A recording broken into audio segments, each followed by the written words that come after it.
Am I the asshole for getting upset and crying when my boyfriend let his best friend's wife alter the dish I prepared for dinner? Original post, throwaway account, my boyfriend, 28M, and I, 22F, met at work 2 years ago. Technically I was working part-time during undergrad and he was a customer, but after a couple of months, we started going out. I really love this man and nothing has happened on this scale before, so I'm very confused about it. My BF has a very tight group of friends. I am well acquainted with them, and their girlfriends. One of them, Dave, is married to Ellie. Fake names. Ellie is an excellent cook and often hosts dinners, and everyone brings a dessert to those dinners. I am the youngest in the group, so most times they brush off my requests for contributing or bringing in a dessert. However, the last time I asked Dave and Ellie if they wanted anything extra like wine or some sweet dish for dinner, they said I could bring one of those sweet dishes I make for my boyfriend. I'm Indian. And even though I can't cook as well as my mom, and I'm in a different country for studies, I called my mom up and had her teach me properly how to make a specific Bengali sweet which is my favorite. I had my friends taste it and they said it was great. My boyfriend ate some and said it was excellent. Except, last night, I greeted Ellie and kept the dish in the kitchen. When the food was brought out and my boyfriend told everyone I made it, I saw that someone had added cinnamon powder to the sweet. You never have the sweet with cinnamon powder. The dessert tasted like cinnamon and I felt horrible.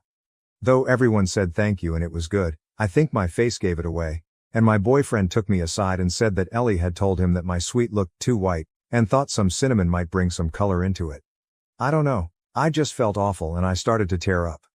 My boyfriend then defended Ellie and said that his friends already think I'm a child and not make a big deal of this and we will talk about it. I told him Ellie asked him first, couldn't he have told her not to add cinnamon to the sweet? He told me he didn't think it was a big deal and asked me to drop the topic on the way home. I didn't text him goodnight and this morning he said he was sorry and said my crying made him feel like an awful person. I don't know, now I think I overreacted. Ada, some of OOP's comments. To a now deleted comment, thank you. BDW, it was Rosagola. I even had my mom ask our local sweet shop what quantity they used for the sizes of Rosagola. I had managed the sweet to taste a lot like the sweet shop, so that's why I was so upset. If it tasted bad I wouldn't have cried. Commenter, actually you should have asked right at the table why there is cinnamon added to your dessert. Not in a shout complain way to make a scene but to make it clear your dessert was spoiled and your contribution was pretty much sabotaged. Don't cover other people if.ck-ups, it's on them, not you. OP. Downvoted. I didn't want to embarrass Ellie or my BF. Plus I didn't know who added the cinnamon during dinner, and I was too upset to even talk. Commenter. So your boyfriend doesn't defend you and apparently all his friends think you're a child. Which he also doesn't defend you against. He's also got 6 years on you, dude's nearing 30. Does your boyfriend often treat you like a child? Does your boyfriend usually defend his friends when they do some fuck shit like this? Does your boyfriend defend you at all? He should feel like an awful person. He is an awful boyfriend. I usually just hang around my boyfriend's friends during these dinners. I admit I feel a little left out because they all have been friends for so long, and I'm from a different culture, but they have never said any outright offensive thing to me. My boyfriend doesn't treat me like a child. He mentioned before that due to my age his friends see me like a much younger sister. So I guess that's why he said it. I don't know, I'm kind of rethinking his words. Commenter. You should really your aunt have a round with your BF in Bengal. We don't have GFs or housewives, we have queens of the house. He needs to understand the Bengali household hierarchy. OOP, there is no way am I going to tell this to my ma. She already has reservations about my BF due to the age gap and the fact that he is not Bengali. But thank you, your comment cracked me up. A lighter comment. I know. I was horrified. And I had to eat it and act like nothing happened, at the dinner table, to not cause a scene. Traumatized by cinnamon rosagola was not on my bingo card this year. Top comment, Vegetable Business 897, BF saying everyone thinks you're a child, and him saying, we'll talk about this later, is him telling you he thinks you're a child. Girl, tell him you're tired of hanging out with judgmental old farts and you're going to go find people younger and cooler to be with. Please don't think this guy hung the moon. Mini update, same post. Update, Ellie saw this post. My boyfriend texted me to see if it was me. I said yes. He said we needed to talk. For safety purposes, my best friend will be here. I don't know, I never expected my post to blow up update post. He said he needed space from the relationship. I think with the way this post blew up and what happened because of a post, I should clear up some things. I never asked if I should leave my boyfriend for this. I asked if this was an overreaction. My crying. But having thousands of people tell me this was racially charged, Ellie wanted power, my BF is shitty, etc. My brain went haywire. BF called yesterday and when I got there, his house, with my best friend, Dave and Ellie were there. Ellie was crying and Dave looked really pissed at me. My BF told me to sit down and Dave started with how I could make a post that most of the people in the dinner party would recognize and know, and could shame Ellie and my BF. My BF was silent and wouldn't even look at me, and was only shaking his head. It felt like I was a kid, being scolded by my parents with my elder sibling disappointed in my actions. That is what I felt and it looked. I admit, it was very spineless of me, but Dave went on for like a minute and I was just looking at my BF waiting for him to defend me. I asked Ellie, why would she alter my dish, after telling me to bring an Indian dish? She said she thought Indian food would be brown. This woman has more Indian friends than me, and she thinks Indian food is brown. She grew up in the UK, FFs. And I felt so defeated. The comments, my friends, and people around me telling me his friends came first to him, not me. He said he didn't think the sweet was a big deal. I told him I would never let my friend alter something he spent 3 days learning, getting people to taste it and got his mom involved in. He saw I put a lot of effort into it, so why let her alter it? Why couldn't he ask me? Ellie started to cry and say that she wasn't being racist and she wouldn't know that I put effort into it and now she couldn't host dinners again. I said I used fake names, so why does it matter, unless she and Dave went around telling people? BF told me he didn't expect this from me. My best friend piped up that he expected that my BF would have a effing spine, so I guess they were both disappointed. My, BF told me, in front of Dave and Ellie that he needs some space. I told him to get lost. I don't know what my best friend said to him after that, considering I left my BF's flat. I kind of tripped in the metro station, so now I'm crying on my best friend's couch with an ice pack while his BF keeps giving me peach schnapps and my relationship has toppled over. I wouldn't have stormed out, had he looked at me once. He just looked 100% on Dave and Ellie's side, and acted like I was the one with the problem when she caused me hurt. If his friends come first when they cause me hurt, where would I have been, if I decided to marry this man? My friends are good to me and are acting like I'm some fragile glass. I even heard my best friend and his brother whispering loudly from the kitchen and his elder brother wanting to threaten him via Insta DMs. I hate that this has come to this, considering I have always been the mom friend to my friend group. I'm drunk while writing this, so have some grace in the comments. Also, if you'll be an incel like those people in my DMs, telling me I'll never keep a man if I'm this dramatic, please go away. I just thought I needed to update. That's it. Thanks guys. Edit, guys, this is the first time I've faced what y'all have been calling racism. TBH, I didn't see Ellie putting cinnamon into my rosagola as racism. I was just hurt that my days of hard work were ruined, that's it. I understand I need to work on my self-esteem and not let people walk over me. My best friend's elder brother, he's a doctor and is super pissed at my ex-RN, because he didn't know what happened, booked an appointment with a therapist he knows, as he thinks I need mental help to not normalize aggressive behavior. I'm sorry for ranting on Reddit but I guess that's where I am. Both my best friend and I will be going, he had been there for some time before, and the situation is tense at home because Dada, Bestie's brother, didn't know what was happening and tore my friends a new one for not protesting when Dave said shit to me. I still haven't told him it was over a Reddit post and that I'm writing here. I feel awful and I don't know how to tell my mom she was right. I wish I never went out with him. One of my ex's friends, from the dinner party, asked me if I really left my ex over a dessert, so I guess that's what he told people. It hurts, I know it shouldn't but it hurts. I think it is partially my fault, I shouldn't have let myself be treated like this. There were signs and I ignored them. And now I think I'll never have another relationship because it feels like a horrible, anxious feeling. Some of OOP's comments. Commenter, the older brother, who is a doctor and is taking the time to make sure that your mental health is okay, sounds like he cares more about you than Dave or anyone at the dinner party. OOP, he does, never doubted that. He is also very mad at me for drinking too much and at his brother for hiding the fact that my ex was an asswipe. I actually am grateful to him and my best friend for being a very strong support system. Commenter, completely unrelated thing BTW, brown rosagolas exist in India too. They're not as sweet as the white kind, so I prefer the white ones. 3. OOP, I was thinking of making rosagolas. They are brown and tastier, in my opinion. I think maybe if I had made them, this whole mess wouldn't have happened. Commenter, I'm really curious what this dessert is that takes 3 days to make, drop a link to a recipe. OOP, it does not take 3 days to make. I practiced 3, 4 times, and because I'm not a professional sweet maker, it took me almost 6 hours all 3 days to properly make the kanna, or the correct amount of cardamom to put into the milk for a little cardamom taste. It takes a lot of time, and you can find a lot of YouTube videos on rosagolas. Commenter, I say date Dada or the best friend. Dada knows how to treat a woman, and he seemed royally pissed at what happened to her. Going as far as to get her therapy. I've had best friends and their family as mine before, and I know they've never gone that far to help me. Is it just me, or is it a little more than family, to get so angry on her behalf and try to help her mental health? OOP. My best friend is gay and is very much in love with his BF. That's the reason he was in therapy for some time. He has faced homophobia in our home country and needed counseling. And that's why his brother is overprotective of both of us. Where OOP is from, for those curious. I'm from West Bengal, but not Kolkata, though I have spent a couple of years of my childhood there.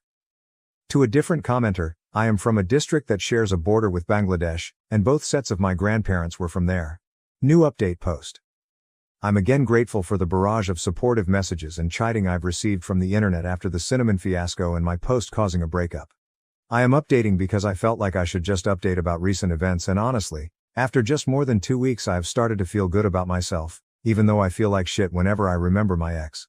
I really hope I can put this whole thing to rest and I don't have to update again, for my sanity.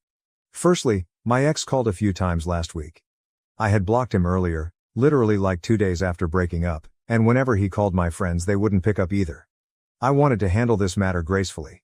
And unlike what some people commented, no, I did not want my issues all over the internet and did not understand what was happening. I just wanted some advice on how to deal with my emotions and didn't want my friends to be mad at my then BF. Thankfully, the trash took itself out. I still don't know if Ellie was racially motivated or if she just hated me. I don't even care now. I don't want a man who makes his friends scold me and humiliate me. I know I deserve to be at least somebody's first choice. Ex came to my best friend's flat. I don't live there, and from what I heard from my bestie's boyfriend, he said he was very sorry and he now felt like I didn't deserve to be treated like that. He had thought, when he broke up with me, that I was overreacting and it was just a small thing I made a big deal out of.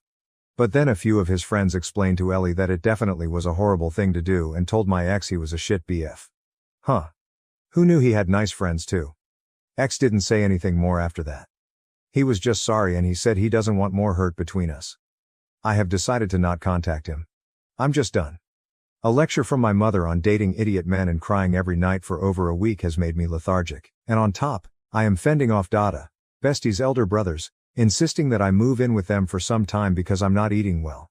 My dad said it's okay if I do. My family trusts my bestie and his family a lot. Needless to say, my work and studies are suffering. I haven't heard from Ellie or Dave and I don't intend to. The person who asked me if I left my ex over a desert, I told her what happened and she was appalled. I don't know what she told my ex, for him to apologize. Honestly, I'm so done with that group's shit. I went to one therapy session and I didn't feel good. I know I have to keep going for it to actually help me, but I can't help feeling so down. I have never been so emotionally low in my life and I am officially not dating for the foreseeable future. I am planning a trip with friends after my final semester of my master's and I really hope I don't bring the mood down, for my friends who have been so supportive and have always made me feel I have family, even though I'm away from home. I don't know what I would have done without having my best friend and his boyfriend, who keep telling me to drink the pain away, and Dada keeps on talking about the negative effects of becoming an alcoholic. Overall, I'm closing this chapter, and I don't think I'll need to update again. I'm not ever talking again to Dave and Ellie or my ex, so I don't expect any more drama. I just want to settle down to work and graduate properly. OOP clarifies. Oh my god. I have not started drinking, guys. I rarely drink and just cry. The alcohol thing was a joke. Now to the next story, story 2. My parents chose my sister's baby shower over my wedding. Am I the asshole for walking away and cutting ties? I, 35M, never imagined that I would be sharing my innermost thoughts on Reddit, yet here I am, lost, and turning to strangers for online guidance. Please be patient with me while I attempt to sort out the chaos that has become my family life. It's a lengthy and intricate narrative. I was raised in what I always assumed was a standard suburban American middle-class family.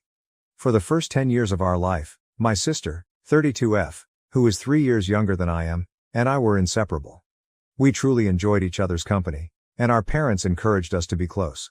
For hours, we would construct intricate Lego towns, invent our own coded languages, and defend our backyard fort against fictitious intruders. We laughed a lot, shared secrets, and formed a friendship that I believed would last a lifetime during those formative years. However, things started to alter as we approached adolescence. It was mild at first, so subtle that I was unaware of it. My sister began displaying a new fiercely competitive side, not only for me but also for our parents' approval. I can recall when I first became aware of it. I had just joined the junior varsity baseball team at the age of 14. My parents were preparing a small celebratory supper, and I was ecstatic. My sister unexpectedly revealed that she had been selected to represent her class in a city-wide art competition the morning of the dinner. My celebration quickly became a shared occasion, with the majority of the attention being on her rare opportunity. These attacks increased in frequency and sophistication over time. Whenever our dad had a pastime that month, she would suddenly get interested in it. She would be honing her swing every day if he started playing golf. My sister became an avid reader and was always eager to discuss the newest book when Mom started a book club. I attempted to dismiss it as typical sibling rivalry, but it was more than that. She would force our parents to make a decision by scheduling significant occasions on the same days as my activities. For example, Mom thoughtfully planned a family movie night for my high school graduation celebration. Or she arranged a charity bake sale on the day of my state championship baseball game. This behavior was not entirely unknown to our parents. She always had an excuse ready when they called her out on it. I didn't realize, or it just worked out that way, she would explain with a completely innocent look. With one parent attending each function, they would typically wind up splitting their attention. When they had to make these decisions, I could see the remorse in their eyes, but it didn't alter the reality that they were being controlled. The competition continued as we grew older. It simply changed. My sister seemed to spend her entire life conforming to our parents' expectations, while I followed my passion for technology and developed a career in the field. Despite being accepted to her desired school, she decided to attend the college they recommended. She gave up her personal hobbies to pursue the career they were always discussing. Instead of dating the creative types she used to be attracted to, she even dated the kinds of men they liked. Please understand that I adore my parents. Even when I took a different route than they had in mind, they have always been there for me. They celebrated my promotions, assisted me in moving into my first apartment, and were always ready to offer guidance. But when it came to my sister, there was always this undercurrent of approbation. Although they would never express it directly, they were clearly proud of the decisions she made. Their excitement when she called with news was evident, as did the way they would boast about her to their acquaintances. A few years back, while we were both at home for the holidays, I made an attempt to discuss it with my sister. I questioned her about if she was actually content with the decisions she was making and whether this was the life she had always desired. I was shivered by her response. "You don't get it, do you?" With a smile that stopped short of her eyes, she said, "You win like this. You get what you want when you give them what they want. I suppose you've never been excellent at the game, but it's not difficult." I was plagued by that conversation for years. It helped me comprehend that my sister, with whom I had constructed forts and developed coded languages, was no longer with me. Someone I hardly recognized took her place, someone who viewed our familial ties as a contest to be won. Let's fast forward to the present. I've been dating my girlfriend for 5 years, and we are recently engaged, 33F. We became inseparable after meeting at a computer convention and connecting over our love of obscure sci-fi series. She is intelligent, compassionate, and has supported me through all of the family strife. We've developed a life together, and last year I made the proposal. I was so happy that I couldn't wait to tell my relatives about it. My parents' response was, at best, ambivalent when I phoned them first. Naturally, they applauded me, but their enthusiasm was noticeably lacking. The first thing my mother asked was, "Have you told your sister yet?" It hurt, but I dismissed it, blaming the surprise for their muted response. My sister, who had been employed overseas by a big corporation, reported that she had been married in a small ceremony abroad around the same time. We were unable to go because of travel restrictions and the pandemic. I could see the guilt gnawing at our parents, who were horrified that they had missed it. They spoke about how they could make it up to her and planned a late celebration over the course of several hours of video conversations. My sister then revealed yet another shocking fact a few months ago. She was expecting a child and would be returning to the United States for a prolonged stay. For 6 months, she and her husband, 34M, would be living with our parents, working from home, and getting ready for the baby. I was initially pleased for her. She is still my sister despite our complex relationship, and it was exhilarating to consider becoming an uncle. In an attempt to connect with my prospective niece or nephew, I even began to look at onesies with geeky messages. Then, however, things began to deteriorate. My parents appeared disinterested and preoccupied when I attempted to include them in the wedding planning process. The topic of my sister's pregnancy or her impending visit somehow came up in every conversation. They would wind up talking about how they were redoing the guest room for my sister's stay when I called to ask their opinion about venues. They had missed her wedding, after all, so I tried to be empathetic, but it was annoying. I recall one extremely depressing event. Finally, I had located the ideal location for the wedding, a stunning lakefront resort that my fiancé and I adored. My mom and I were on the phone when I enthusiastically described the location and asked if she and Dad would want to join us for a visit. What did she say?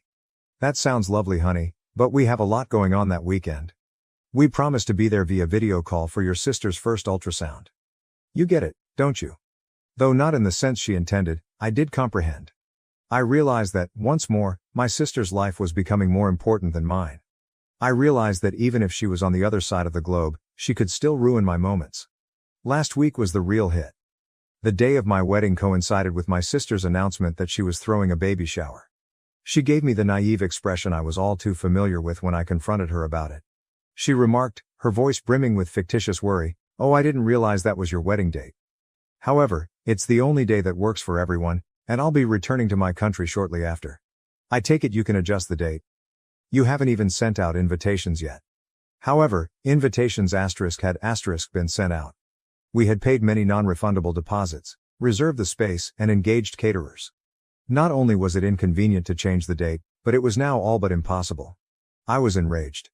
This was my wedding day, the day my fiancé and I had been fantasizing about and planning for months, not just some high school function that she could ruin. I summoned a family meeting right away to resolve this. From the beginning, the family meeting was a complete failure. The tension was evident when we assembled in our parents' living room. Sitting next to me, my fiancé placed a comforting hand on my knee. Our parents occupied the armchairs, appearing uneasy, while my sister and her spouse occupied the opposite couch. I began by outlining the significance of this day for my fiancé and me, how we had been preparing for months, and how upset we were that my sister had chosen the same day for her baby shower. I outlined every realistic reason why we couldn't alter the date, including the out-of-town guests who had already booked their trips, the deposits, and the invites. My sister's countenance changed as I was speaking. The phony innocence had vanished, and in its stead came a calculating expression that I was all too familiar with. She began her counter-argument as soon as I was done. Her voice trembled a little as she started. "I understand you're upset, a performance I had seen many times before. However, you must comprehend my stance. Being abroad has caused me to miss a great deal of family time. Before the baby is born, this may be my only opportunity to rejoice with everyone. Furthermore, a baby is a far bigger event than a wedding, let's face it. Another wedding is always an option, but this is my first child." Her audacity surprised me into silence. I could feel my fiancé shaking with rage next to me as she squeezed my hand. My sister went on, addressing our parents. "You missed my wedding, Mom and Dad. Will you also be absent at my baby shower? Particularly since it might be your only opportunity to join me in celebrating before the baby is born." I turned to my parents in the vain hope that they would see her deceit. However, as soon as I saw their faces, I knew they would support her once more. My father was the first to speak, his tone tentative. "We understand the significance of your wedding, son, but your sister raises some valid arguments. We don't know when we'll all be together again because she's leaving soon. Are you unable to reschedule? Or perhaps we could arrive a little later for your wedding." What I was hearing was unbelievable.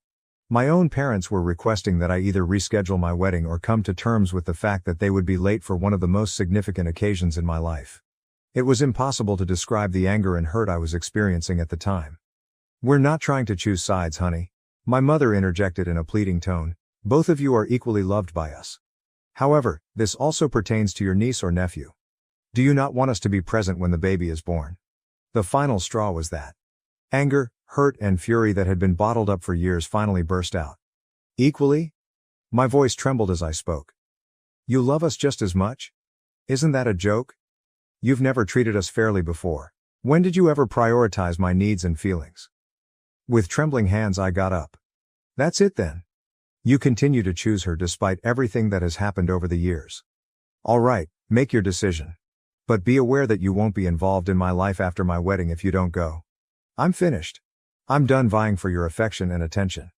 I've had enough of being the son you only consider while she's not there." There was silence in the room. A look of horror replaced my sister's smug smirk. As though they couldn't believe I was challenging them, my parents sat there with their mouths open. I'm getting married in 2 months, I added, sounding more composed. Until then, you must choose between supporting your son on the most significant day of his life and going to another event that your daughter has planned to control you. Make an informed choice because it will impact our connection for the rest of our life. I ignored their calls and stormed out after that. My fiancée trailed behind, her expression a mixture of pride and surprise. She hugged me while I sobbed when we got home. All those years of feeling inferior and seeing my sister take advantage of our parents came tumbling down. A week later, I'm still steadfast in my choice. I've made it plain to my parents that their decision will have long-term repercussions and my wedding is in 2 months. They have been phoning and texting me, alternating between begging and guilt-tripping, but I refuse to back down. Although she believes I should keep the possibility of reunion open, my fiancé supports me. While some people believe I'm exaggerating, others believe it's time for me to advocate for myself. My need for self-respect and my affection for my family are at odds. Am I the jerk for giving my parents this ultimatum, Reddit? Is this the proper thing to do or am I overreacting? From here, how do I proceed? I feel as though I'm at a crossroads and that I will lose something important whichever route I go. However, I also feel like I'm defending myself and my future family for the first time in a long time. Any guidance or viewpoint would be much valued. Update 1. After a hectic few weeks since my previous article, I thought I should give you all an update. I want to start by saying thank you to everyone who left a comment on my initial post. Throughout this trying period, your guidance and support have been priceless. What has transpired since then is as follows. Last Saturday, my fiancé and I tied the knot. In the company of friends who have become our chosen family, it was a lovely ceremony full of love. However, if I claimed it was flawless, I would be lying. What should have been the best day of my life was clouded by the absence of my sister and dad. My parents persisted in their emotional manipulation and guilt-tripping tactics in the weeks before the wedding. They texted, left voicemails, and even unexpectedly showed up at our flat. They consistently sent the same message. How could you harm the family in this way? Why are you acting so self-centeredly? Do you not realize how much your sister is suffering as a result of this? It was difficult, but I held my ground. There were times when I nearly gave in because I couldn't handle the thought of maybe losing my family forever. Despite everything, my fiancée, who is now my wife, was my pillar of support. She reminded me of the purpose of our actions and the significance of defending our future and ourselves. My mother sent me one last message the day before the wedding. Asterisk. We love you, son, but we are unable to support this decision, it said. We'll be at the baby shower for your sister. We're hoping you'll understand and pardon us one day. I would like to state that I was ready for this result and that I accepted it. However, the reality struck me like a ton of bricks. In our hotel room, I sobbed as a wave of hurt, rage, and intense, excruciating despair passed over me. As I sobbed, my wife comforted me by telling me that we were now beginning our own family. One based on love and respect for one another. The actual wedding was stunning. Where my family should have been, our friends filled the void and rallied around us. I was moved to tears when my closest friend's father even offered to walk me down the aisle. I knew I had made the right decision when I looked into my wife's eyes and spoke my vows. I picked this family because I earned their affection. We are currently in Bali for our honeymoon. With its immaculate beaches and verdant surroundings, this place is a heaven. I would be dishonest if I claimed that the family conflict wasn't interfering with our trip, even though it should be the most restful period of our lives. My sister sent me a long text message yesterday when we were relaxing by the pool. For the remainder of our honeymoon, I was inclined to ignore it and keep acting as though my family didn't exist. However, my curiosity overcame me. Something else was the message. Here's the main idea. Asterisk. I hope you're content right now. Mom and Dad are inconsolable. They were so sad about missing your wedding that they hardly enjoyed my baby shower. What made you so self-centered? Everything has been damaged by you. Simply because you couldn't stand not being the center of attention for once, you've ripped this family apart. Although I've always known you were envious of me, I never imagined you would go to such lengths. When the baby is born, don't bother to come see it. You are not my uncle. I read the message 3 times, twice, and once. I had a range of emotions every time, including rage at her foolishness, hurt at her harsh remarks, and a perverse sense of triumph that she had finally abandoned her naive behavior and revealed her true nature. When my wife saw how upset I was, she inquired as to what was wrong. She reacted with a mixture of disbelief and rage when I showed her the note. She wanted to answer, to finally put my sister in her place. However, I changed my mind. I chose to ban my sister's number instead. Even though it was a modest gesture, it felt like I was getting back some of my mental tranquility. My relationship with my family has been re-evaluated as a result of this entire circumstance. I've spent years attempting to gain their acceptance and to be seen as equal to my sister. However, I'm beginning to realize how poisonous that dynamic was. The rules were rigged from the beginning, so I would never win that game. It hurts, don't get me wrong. A part of me still adores my parents and longs for the close-knit family dynamic. Though I'm sorry that I might never meet them, I can't help but think about my future niece or nephew. However, I know I've made the proper decision when I think back on all the years of manipulation and constantly feeling inferior. My spouse and I have been discussing family a lot, including what it means to us and how we wish to define it. We've made the decision to raise our kids in the kind, encouraging atmosphere I always wanted as a child. We will not put children against one another, but rather appreciate their individuality. We'll be there for both the major and minor events. I'm not sure what the future holds for my sister and parents. Reconciliation is something I want to keep open, but only if there are significant, genuine improvements. Pretending everything is fine while ignoring the fundamental problems is not something I can return to. They would have to own their wrongdoing, accept accountability and demonstrate a sincere wish to improve. To be honest, I don't think they can do that. Right now my wife and the life we're creating together are my new family. We're discussing establishing our own holiday customs and fostering a loving, respectful environment at home. It feels appropriate, but it's also a little frightening. I would say this to anyone who could be in a similar circumstance and unsure about whether to confront toxic family members. It's difficult, but it's worthwhile. Your happiness, your self-respect and your peace of mind are all valuable. Even if they are relatives, don't give them up for individuals who don't genuinely appreciate you. For the first time in a long time, I feel hopeful, even though I have no idea what the future contains.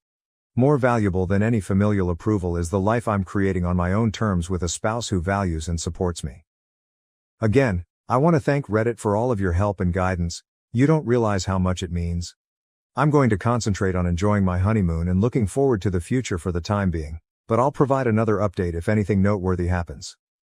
Update 2. Since my last update, which was approximately 3 months ago, a lot has transpired. I want to express my gratitude to everyone for their ongoing guidance and support. During this trying time, your words have given me strength. Approximately 2.5 months ago, my wife and I returned from our honeymoon. It was more difficult than we thought to return to real life. It was simple to turn my family's presence out of my mind when we were abroad. However, everything came flooding back when we were at home and surrounded by mementos of our lives before the wedding turmoil. My family made their first attempt to get in touch with me around 2 weeks after we returned. My dad texted me, saying, "We miss you, son. Can we have a conversation?" My wife and I debated how to react for hours after I showed her the note. There was a part of me that wanted to ignore it and stick to our no-contact rule. But there was another side that longed for reconciliation, a part I believed I had buried. We ultimately chose to react, albeit tentatively. Halfway between our houses, we decided to meet at a calm cafe as a neutral venue. Despite my wife's offer to accompany me, I chose to attend this initial meeting by myself. Without any protection, I had to confront my parents. I was quite nervous on the day of the meeting. My folks were already seated at a corner table when I entered the cafe. In other ways, they appeared older and more worn out. My dad's shoulders were hunched, and my mom's eyes had crimson rims. We slipped into an uneasy silence as I sat down. My mother was the first to speak. When she continued, "We've missed you so much," her voice broke. We know we made a terrible mistake. We've had a lot of time to think about our actions, son," my dad said, nodding. "We now understand how unjust we have been to you for years, not only during the wedding." As they opened their hearts to me, I listened. They discussed how they had always found it difficult to divide their attention between my sister and me and how they had gotten caught up in the habit of overcompensating for her demanding personality. They acknowledged that they had been oblivious to her tactics and had consistently justified her actions. My father remarked, "We believed we were being fair. However, we now realize that we were anything but. We caused you great pain by allowing your sister to control the dynamics of our household. We sincerely apologize, son." Although I was grateful for their apologies, a few words cannot erase years of suffering and animosity. I answered, "I hear you," in a firm voice. "And thank you for apologizing, but I must make it clear to you that there is no quick fix for this. One of the most significant days of my life was missed by you. As you have done for years, you put my sister's desires ahead of your own. I can't simply forget about that." They gave a sympathetic but painful nod. We spoke for hours. In an attempt to better understand their own behavior and how it had impacted our family dynamics, they told me they had been attending a family therapist. They discussed what they had learned about their parenting approach and how it had fueled my sister and my rivalry. They acknowledged that things hadn't gone as planned at my sister's baby shower. She had apparently complained about my ruining her special day by getting married on the same day for the majority of the ceremony. They had been aware of her tendency toward selfishness as a result of her actions. "We've started setting boundaries with her," my father wrote. "She's not handling it well, and it's not easy. However, we now acknowledge that we have tolerated her behavior for far too long." By the end of our meeting, I felt as though healing was conceivable, though not quite. I committed to keeping in contact with them and making modest efforts to mend our connection. We agreed that my wife would be involved in our conversations and scheduled monthly dinners and weekly phone talks. Regarding my sister, she sent me an email a week following our meeting with our parents. This was the subject line: "I apologize." To put it mildly, I was dubious. I wasn't sure I wanted to hear anything she had to say after her harsh texts on our honeymoon. However, my curiosity overcame me and I clicked on the email. It was unexpected. She wrote, "Brother, I have a significant apology to make to you.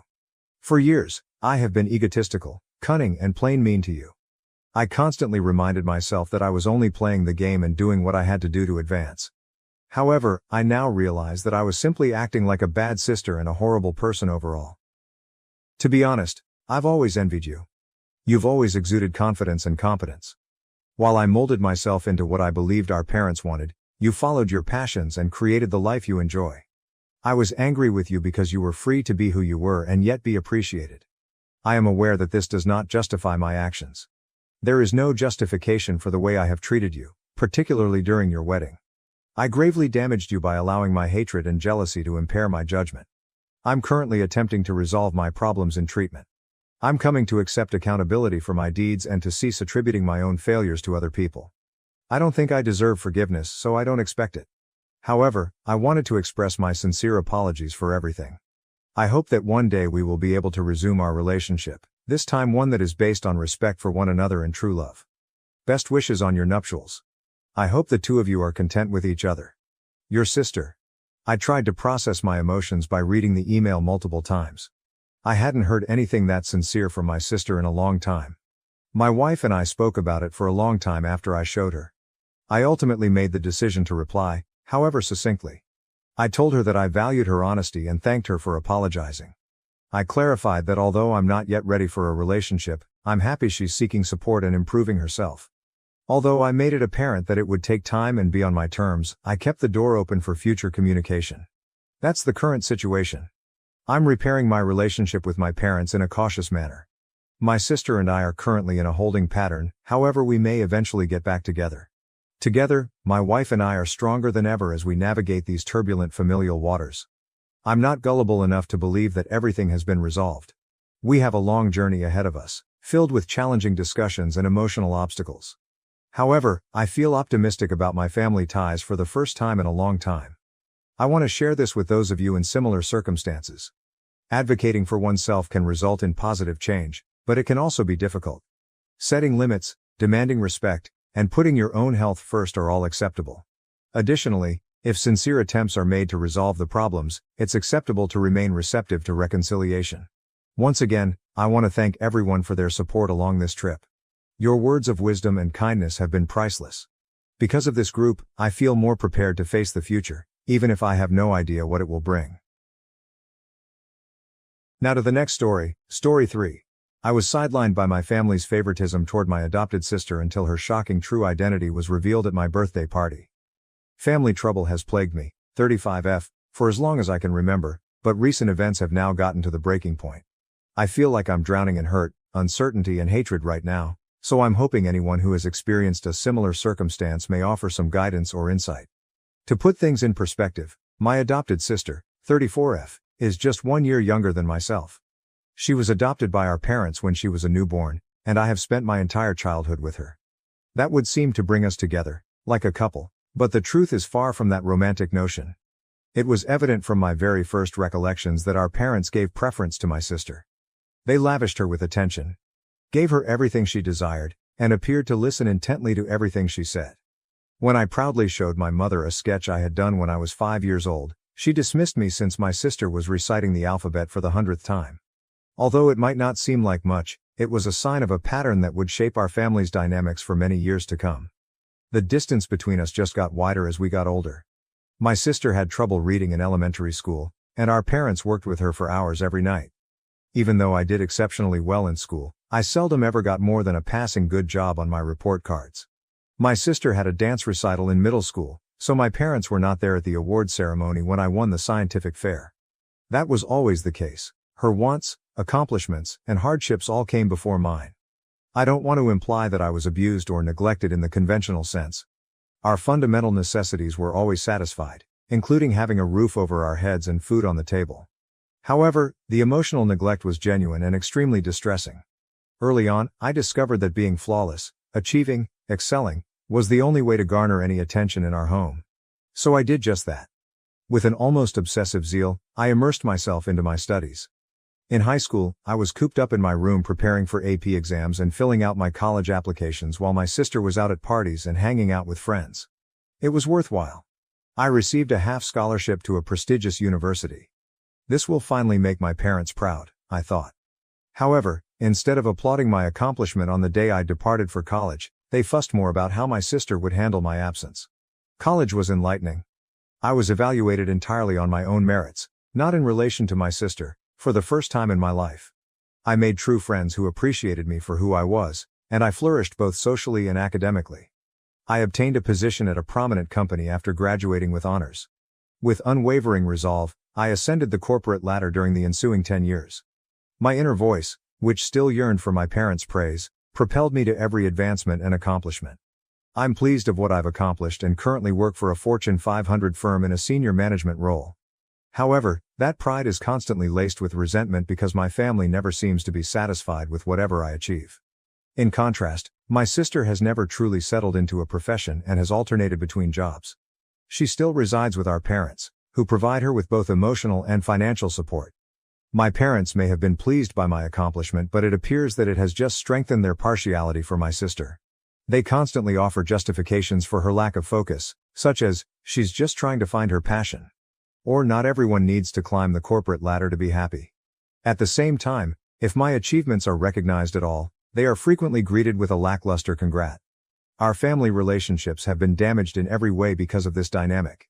Family get-togethers are a minefield of barely veiled bitterness and passive-aggressive remarks. I've made an effort to discuss my feelings with my parents, but they consistently brush them off as envious or too sensitive.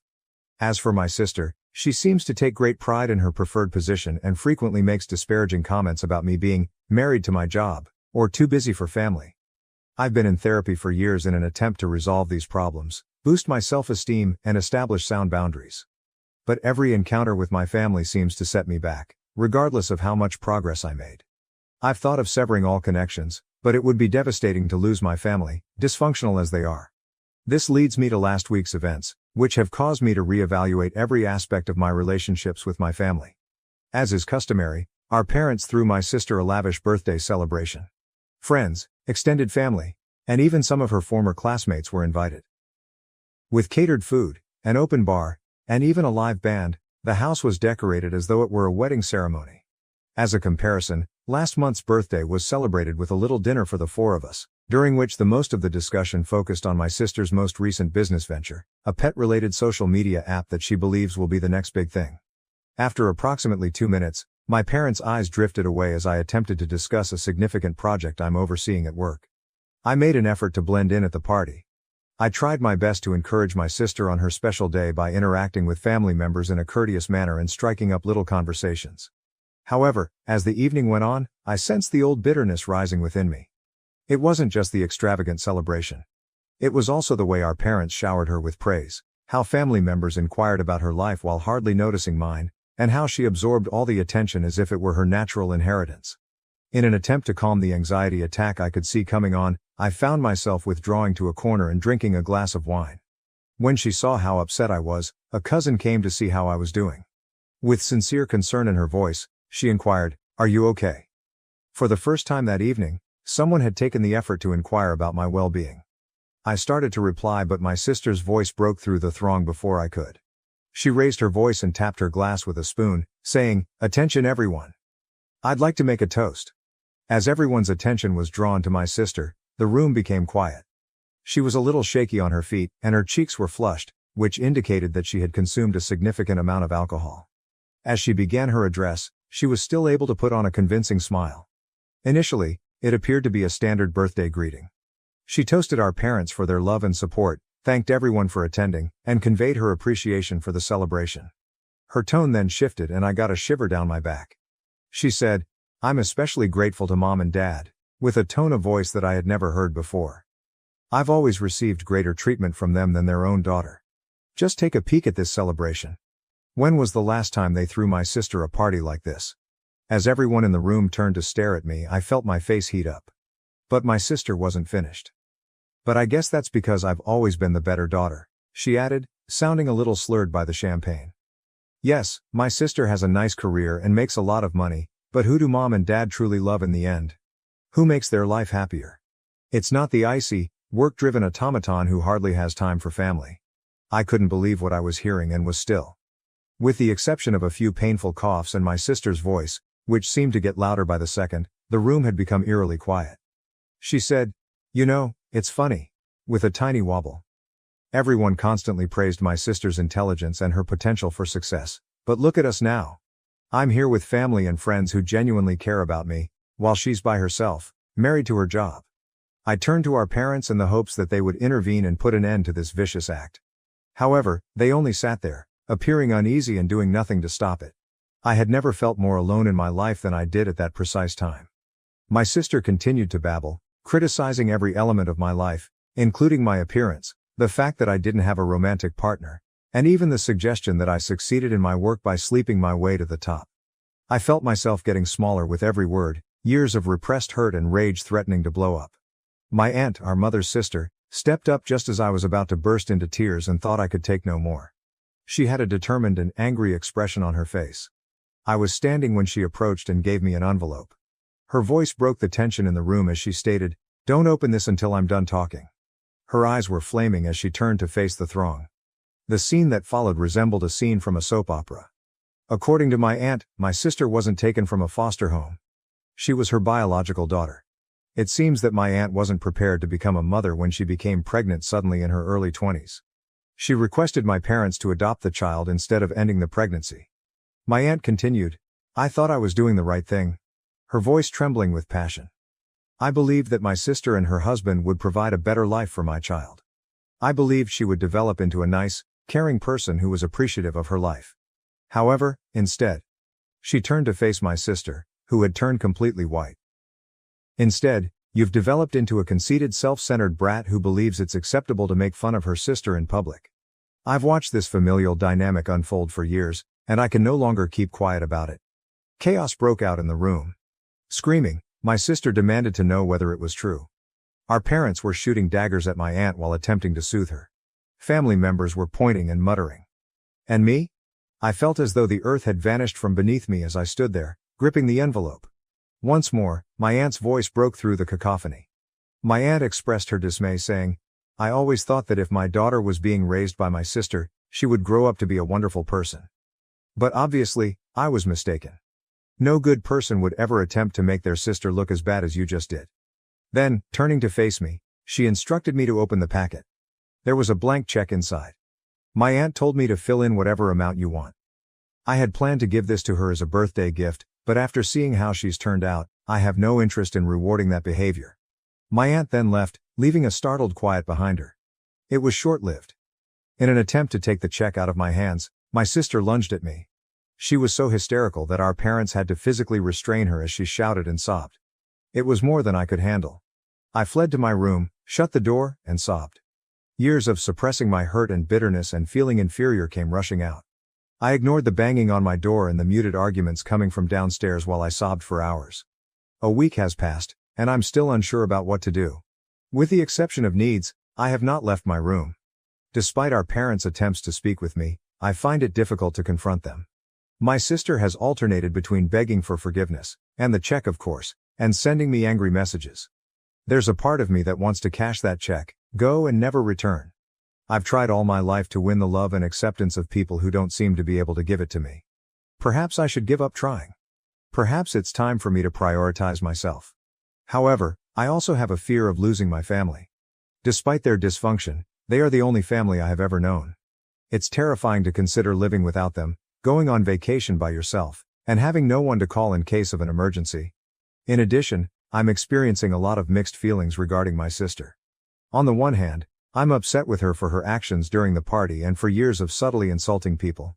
However, I can't help but feel a little sorry for them. It must be really upsetting to learn that you're adopted, especially in such a humiliating and public manner. Does that justify her actions? Not at all. However, it makes matters more difficult. Regarding my parents, I find it hard to comprehend how they could have watched while my sister sobbed at me. Were they simply taken aback? Or does their lack of response reveal their true feelings for me? Years of emotional neglect and favoritism, how can I even start? I feel as though I'm at a fork in the road and am unsure of which way to go. Should I make an effort to repair these damaged relationships? Can something wholesome be constructed from such a poisonous base? Or do I go on and attempt to start over, one in which I'm not always looking for unfulfilled approval? Reddit, I'm lost. I've tried my entire life to gain the love and acceptance of my family, only to be rejected and humiliated in the process. From here, how do I proceed? Should I accept that certain families cannot be repaired, or is there any chance for reconciliation? Any insight or counsel would be greatly valued. I feel as though I'm drowning in hurt and confusion, and I'm no longer sure which way is up. First update. 2 days have passed since the terrible birthday celebration, and I'm still getting over it all. My aunt came to visit me this morning. As she continued to discuss the adoption, she appeared worn out. When she became pregnant, she was young and afraid. It seemed like the ideal option for my parents, who had been trying for another child. To keep everyone safe, they decided to keep it a secret. For years, she had been accumulating money with the intention of transferring it to my sister when she was ready to be self-sufficient. She came to the realization that I was more deserving after the party. She gave me an empty check. I felt both guilty for stealing something intended for my sister and justified that someone recognized the unfair treatment. Despite my attempts to decline, my aunt persisted, claiming it was back pay for emotional labor. That evening, I decided something. I checked into a hotel across town, packed my luggage, and left my folks a note. I needed time to reflect. I ignored the calls and messages from my relatives throughout the course of the following several days. I performed some introspection, talked to my therapist, and sought advice from a financial advisor regarding the check. I sent my folks an email 5 days later. I assured them I needed time but was secure. I laid up my requirements for mending our relationship. They had to admit to the years of partiality. All of us go to family therapy. My sister apologizes in public. They start treating us equally and cease condoning her actions. They instantly responded that they were relieved and asked me to come home so we could discuss. We decided to get together at a cafe close to my hotel. It was a stressful encounter. My parents agreed to treatment and pledged to improve our ties, as if they were sorry. They expressed reluctance to publicly apologize for my sister's adoption, claiming it was traumatic. I refused to back down and insisted that she issue a public apology for her actions. With an uneasy truce we departed. Everything but the public apology was approved by my parents, who indicated they would talk to my sister about it. Over the following few days, the negotiations went on. At first, my sister sent irate messages and refused to apologize. But as I persisted, her tone started to shift. She apologized via text, saying she was unhappy and intoxicated at the party. I retorted that the apology should not only be for the party event but also for years of nasty behavior. More irate texts followed, and then there was stillness. My parents attempted to mediate the situation by offering solutions like a written statement or an apology limited to the family. I was conflicted as this went on. There was a part of me that wanted to be forceful and insist on the respect I so well earned. Another part wondered if fighting was worth it because it was so exhausting. I was reminded by my therapist that putting my health first is not selfish. Setting boundaries, she stated, is necessary for healthy relationships. I've made the decision to offer my family one final opportunity to comply with my demands. I'll use my aunt's check to start over somewhere else, away from family strife and past hurts, if they are unable to. I'm feeling both nervous and optimistic as I get ready to give this order. Whatever occurs will influence my life and relationships in the future. I'm hoping I'm making the correct decision. I will update you. I appreciate everyone's support. Knowing that I'm not fighting this battle alone is reassuring. Second update. Since my last update, which was a week ago, things have drastically changed. I've made the decision to revoke the terms I established for reconciliation, but not for the reasons you may expect. After arguing with my family for days, I came to the conclusion that their attempts at compromise were more about minimizing the harm than showing sincere regret. Increasingly manipulative, my sister's apology texts alternated between gaslighting and guilt tripping. "You're tearing this family apart," she'd write, and then, "I don't even remember what I said at the party. Are you sure you're not exaggerating?" In the meantime, my parents persisted in trying to reach a solution that seemed to ignore the true problems rather than deal with them. They objected to the concept of admitting their part in creating this unhealthy relationship and instead proposed a private family gathering where my sister would provide an apology. I started to lose sleep, check my phone frequently, and get nervous whenever it buzzed as the pressure increased. It became evident that my mental health was suffering as a result of this negotiation. At that point, I decided to remove my conditions, not because I believe they are irrational, but rather because I now understand that meaningful change cannot be coerced or negotiated. My family just isn't there yet, and it must originate internally. I wrote my parents a quick email. "I'm rescinding my previous conditions. I need space and time to heal. Please respect my wishes and don't contact me for a while." They reacted with astounding speed. The volume of calls, texts, and voicemails on my phone surged. I had to ask security to take them out of my office once they arrived. They also reached out to a few of my pals in an attempt to persuade me to return home. "We love you, please come home. How can you do this to us? And your sister is devastated. She's not eating," were among the desperate, angry, and manipulative texts they sent. Emotional warfare has been going on nonstop. Sometimes the guilt is unbearable. Sometimes I question whether I'm exaggerating or whether I should just go home and try to forget everything. However, I also recall the years I spent feeling invisible, having my accomplishments disregarded, and seeing my sister consistently given preference. To assist me deal with the stress, I've started going to my therapist twice a week. By borrowing my family's phone numbers and configuring email filters, she has been assisting me in establishing boundaries. Although it seems drastic, it's essential for my mental health at the moment. My workplace has turned into a haven for me. To avoid returning to my empty flat, I've poured myself into tasks and stayed late at work. Some of my coworkers have expressed concern after noticing the difference in me. Even if I can't adequately describe the circumstances, I appreciate their support. I still haven't paid my aunt's check though. As a continual reminder of the decision I must make, it rests in my desk drawer. To show that I don't need their money or approval, I feel like tearing it up. Some view it as a lifeline, an opportunity to start over somewhere new. I've begun looking at employment prospects in other cities and even other nations. It is both exciting and frightening to consider a whole transformation. Was it truly possible for me to start afresh and leave everything behind? I'm taking things day by day for the time being. I'm getting better at accepting the unease that comes with uncertainty and having faith that I'll know what to do when the time comes. Certain days are more difficult than others. Sometimes I miss my family so terribly that it hurts my body. However, there are also unexpectedly peaceful moments when I notice that my breathing is easier than it has been in years. I am aware that this voyage is far from finished. There will be more emotional obstacles to conquer and more challenging choices to make. But I'm prioritizing myself for the first time in my life. It feels right, but it's also unpleasant and uncomfortable. I appreciate all of your ongoing help and guidance. Having this place to process and share is more important than you may realize. When I have more to report, I'll provide another update. I'm concentrating on getting better and finding my identity outside of my family's shadow in the interim. Third update. 3 weeks have passed since my last report, and things have significantly worsened. When my sister unexpectedly showed up at the door last Saturday when we were visiting my aunt, we were taken aback. She stormed in, obviously drunk and furious, yelling, "You've ruined everything. You are attempting to take my life after stealing my mother." The stench of alcohol was overpowering, and her eyes were crazy. My aunt and I had to hold her back as she lunged at me. Allegations were made by my sister, who said I had always been envious and had turned everyone against her. Even after everything that had transpired, the hatred in her voice was startling. I was shocked by my aunt's response. Her normally composed manner had vanished. "You need to leave now," she said forcefully, her face hardening as she dragged my sister out of the house. My sister resumed her tirade outside, attracting neighbors' attention. "My mother is not you," I heard her shout at my aunt. "I was exposed to you. You can no longer act as though you care." A few of the neighbors threatened to contact law enforcement. My sister eventually pulled away in her automobile. My aunt was clearly shaken within. She revealed that she struggled with guilt over the adoption during our hours-long conversation. She had believed that telling the truth would fix things, but she now understood that the harm was much more extensive.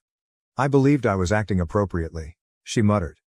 However, I might have just made things messy for everyone. Wide-ranging effects have resulted from the occurrence. Later, my parents called in a rage, accusing me of trying to ruin our family and inciting my aunt against my sister. I tried to explain things to them, but they refused. Members of the extended family have taken sides, causing the family to become severely divided. What started out as a private issue has turned into a full-fledged family conflict. The intensity of it all overwhelms me. I feel guilty even though I know it's not my fault, but I also want to withdraw and start over somewhere else. Because of my sister's condition, my aunt is worried about my safety and has proposed that I remain with her for a bit. I'm thinking about it, but I'm afraid it could make things worse. I'm making an effort to remain somewhat normal throughout this whole ordeal. I try to look after myself, go to work and see my therapist. However, this familial conflict is a continual burden. I wonder if this will have any repercussions. Is it possible for a family to overcome such ingrained animosity and rage? Is it better to give up or is it worth trying? I'm trying to avoid getting pulled back into the pandemonium and am concentrating on my own recovery for the time being. Even though it's difficult, I'm committed to finding a solution, whether or not my family is on board. I appreciate your unwavering support, everyone. You don't realize how much it matters. When I can, I'll provide another update, ideally with more positive news. Update 4. A month has passed since my last update, and I've made some decisions that will change my life. I came to the realization that I needed to take immediate action to safeguard my mental health and create a future for myself following the tumultuous incident with my sister at my aunt's place. I've poured myself fully into my profession, asking my supervisor if I may move to another location to work for our company or take on more responsibility. I was surprised by how supportive she was. I'm currently in the running for a senior management job that would take me across the nation. It's thrilling as well as frightening. Along with the opportunity to oversee a large project, the new position offers a substantial wage increase. To get ready for this change, I've been working 12-hour days, going to every training session I can, and networking frantically. My increased zeal has sparked curiosity among my coworkers, but I've been able to sidestep most inquiries. A few close coworkers are well aware of my predicament and have been tremendously helpful. Regarding the money part, I ultimately decided on my aunt's check. I made the decision to cash it after giving it a lot of thought and spoke with a financial advisor. I was able to reframe it as an investment in my future, one free from toxic family dynamics, with the assistance of my therapist. I've secured an apartment in my prospective city using a portion of the funds. With a view of the city skyline, it's a compact, contemporary space. I've put the remainder into a diversified portfolio. I feel autonomous and financially secure for the first time in my life. The final separation from my family has been the most difficult aspect. All of their phone numbers and email addresses have been blocked by me. I've requested that my aunt not forward any of their texts. I know it's essential for my recovery, but it's been excruciating, like cutting off a piece of myself. Of course, there are periods of uncertainty. I occasionally feel inclined to phone late at night in an attempt to make amends. However, I then recall the years of gaslighting, the ongoing sense of inferiority, and the violent altercation at my aunt's house. It makes me more determined to keep going. I recently began seeing a new therapist who focuses on estrangement and familial trauma. She has been assisting me in overcoming my sadness and guilt. To replace the family-centered customs I've left behind, we're concentrating on establishing a new network of support and developing new ones. Additionally, I've joined a support group for those who are separated from their relatives. It has been both upsetting and consoling to hear their stories. I've learned that I'm not the only one going through this and that you can have a happy life without the family you were born into. Regarding my aunt, we have kept up our friendship while setting clear limits. She doesn't try to act as a mediator and accepts my decision to break off contact with the rest of the family. Although her assistance has been priceless, I'm careful not to rely on her too much. I feel a mixture of exhilaration and apprehension about the future.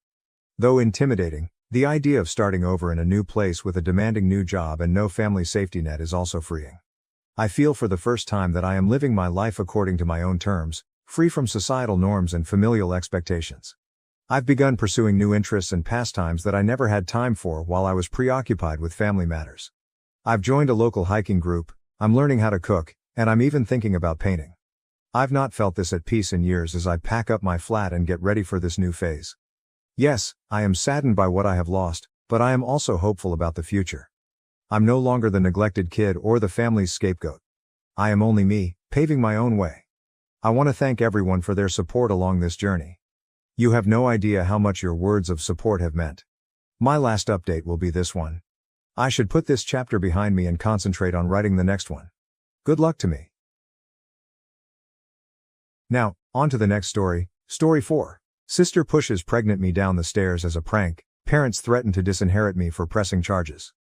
I ended up in the hospital after my sister shoved me down the stairs during her party, claiming it was a harmless joke. My parents are now threatening to take away my inheritance if I file a complaint. I am 4 months pregnant at the moment, 28F. For the past 2 years, Newton, my spouse, and I have been attempting to conceive. To be honest, there were times when we thought we might not make it. The wait seemed to go on forever. Then, somewhat unexpectedly, we learned what I was expecting. Given all of the challenges we've faced thus far, this pregnancy holds immense significance for us. The fact that we will soon be welcoming our first child into the world makes us incredibly happy. Newton and I decided to be extra careful this time because I've had miscarriages in the past. We made the decision to conceal the pregnancy until we were positive that everything was going according to plan in order to protect our emotional health. If for whatever reason, we also lost this pregnancy, we wanted to shield ourselves from the extra pain of having to grieve in public. My younger sister Elle, and my parents were unaware of my pregnancy until last week. At times, it seemed weird to keep them in the dark, but I also needed the time to think things through. From significant life events to minor triumphs, my family has always been the kind to celebrate everything. To be honest, I adore that quality about them. We've created a ton of wonderful memories together throughout the years, and it adds a special touch to every occasion. But when it comes to going to family gatherings, I've been a little aloof for the last 4 months. Given how emotionally taxing the pregnancy was, I simply needed more time for me. However, my younger sister Elle was ecstatic when she received a promotion at work last week. Last year, Elle's ideal wedding was meant to take place, but at the last minute, everything went wrong. Her ex cheated on her with one of his co-workers at his bachelor party the night before the wedding. The groom didn't even have the grace to show up and speak to Elle on the day of the wedding. Rather, one of his buddies arrived to break the heartbreaking news that he had made the decision to completely cancel his participation in the wedding. The entire scenario was really embarrassing, and our entire family was startled. It was meant to be one of the most joyful days of her life, and we had spent a lot of time getting ready for it. Elle was heartbroken. All of her hopes and excitement for her future with this man had been dashed in such a public and harsh manner. Elle immersed herself into her career after that. She used it as a coping mechanism to keep herself occupied and diverted from the pain. Although she has always been driven and ambitious, her commitment to her work increased significantly following the wedding disaster. Therefore, her recent promotion marked a significant turning point in her career and personal life. She virtually pleaded with me to come since she wanted to celebrate the occasion with a party. I could tell she truly missed having me around when she said she hadn't seen me in a long time. Additionally, I was being urged to attend by my parents, who kept urging me to do so and expressing how much it would mean to her. Given that I hadn't attended the last few family get-togethers, I really didn't want to let her down. I therefore at last consented. However, I didn't want to detract from Elle's accomplishment on her special night by being obviously pregnant and taking away the emphasis. The last thing I wanted was that. I didn't want to detract from her moment. I wanted her to experience it. But it was becoming more and more difficult to conceal as the baby bump grew. For one night though, I believed I could handle it. In order to hide my tummy, I wore a long flowing dress. I even went so far as to apply shapewear to reduce the bump as much as possible. I was determined to keep Elle and her promotion front and center. Everything appeared to be proceeding as planned when I arrived at Elle's party. I felt a little more at ease knowing that my attempts to conceal my pregnancy were successful because no one had any suspicions. When my mother saw that my arms and cheeks appeared somewhat plumper than normal, she did say anything.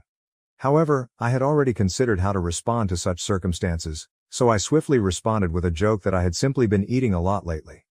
To be honest, I was relieved that they were less likely to detect the truth about my pregnancy and more likely to believe that I was simply putting on weight. For now, that seemed like the safer course of action. As the evening wore on, I became more and more aware of how uncomfortable I was. The celebration seemed to go on forever, and I'm not used to staying up late anymore. Newton, my husband, arrived at the party right from work and was enjoying himself. I was grateful that he continued to periodically check in with me to make sure I was doing okay. Elle and the rest of my family were having a great time in the meantime. They were having a great time dancing in the backyard and doing shots. Seeing Elle so joyful and carefree, especially after everything she's been through, made me glad. However, I began to feel nauseous, most likely due to the heat of the evening and all the greasy food. I slipped inside and found a peaceful seat on the couch after deciding I needed to escape the boisterous dancing and loud music. At that moment, my only true desire was to get home, raise my feet, possibly massage my legs, get into bed and read on my Kindle for a little while. I briefly closed my eyes in an attempt to relax and collect myself. My Aunt Mia sat down beside me at that moment, waking me up. I had fallen asleep without even realizing it. Without providing a reason, I shook my head when she offered me a glass of wine. She went on to say that I looked pregnant and that my face was nearly glowing the entire evening. I froze, unsure of how to respond. Aunt Mia is no fool, so I tried to shrug it off, avoiding eye contact and feeling uncomfortable. She asked me directly, "Are you really pregnant?" as her eyes widened in shock. Despite my inner panic, I made an effort to remain calm. In an attempt to divert her attention, I shook my head, but Aunt Mia put her hands on my stomach and her eyes brightened with total conviction. "Oh my God, darling, you are pregnant," she cried. She chuckled and drew me into an embrace. I was a little alarmed and practically begged her not to tell anyone just yet because I didn't think the time was perfect to make the announcement. However, Aunt Mia dismissed my worries. She reminded me that everyone had been eagerly anticipating this time, hoping that I would become pregnant, and demanded that the family should be informed of this wonderful news. Aunt Mia smiled at me, held my face in her hands, and reminded me that it was a family night even though I told her it was Elle's night. She told me not to overthink it and that because everyone had come together it was the ideal moment to share. Everyone was still dancing and partying when Aunt Mia got up and went outside before I could stop her. As I saw her, my heart fell. Aunt Mia captured everyone's interest with all the zeal in the world. Without wasting a beat, she pointed at me and told everyone that I was pregnant after telling them she had some important news to deliver. There was a moment of stillness while everyone processed Aunt Mia's words. Then everyone in the party burst out. My relatives hurried over to me, around me with congratulations, shouts and hugs. They were ecstatic, giving me a tight hug while crying and expressing their excitement for Newton and me. They were naturally thrilled to hear the news because they were all aware of my past miscarriages. My parents were so emotional that they were crying. In celebration of this new chapter in our lives, many congratulated Newton and gave him hugs as well. I definitely didn't want to reveal my pregnancy in this way. I had imagined a more private, intimate event, something modest and unique, something I could share with my family when I was ready. At a gathering that was supposed to be all about Elle, I had instead been dragged into the spotlight. I saw her standing off to the side at that point, smiling as best she could but obviously feeling uncomfortable. She avoided making eye contact with me and wasn't participating in the festivities. I was overcome with remorse because I had worked so hard to stay out of situations like these. I approached her and apologized for Aunt Mia's disclosure of my pregnancy. Elle inhaled deeply and inquired as to why I hadn't before disclosed my pregnancy. I clarified that I had intended to make the announcement a few weeks later, when I was more at ease and prepared to do so. She pursed her lips, shook her head and murmured, "Whatever. I suppose your request was granted." I was surprised by her response, and her comments hurt. I attempted to reason with her, but Elle didn't seem interested in having a conversation. She moved away after taking a sip of her wine and stopped focusing on me. Overwhelming advice from friends and family on being a first-time parent consumed the remainder of the evening. Everyone appeared excited to share their experiences and advice. Elle, meantime, continued to glare at me from the other side of the room as though I was somehow to blame for everything. I felt much more guilty and uneasy after her response. I had an overwhelming want to go to the bathroom at one point. I stood up and went to the guest bathroom, but it was completely packed. I went upstairs to use the restroom in the main bedroom because I felt like my bladder was going to explode. I went to the bathroom to relieve myself, and when I came out, Elle was waiting for me outside. She appeared inebriated.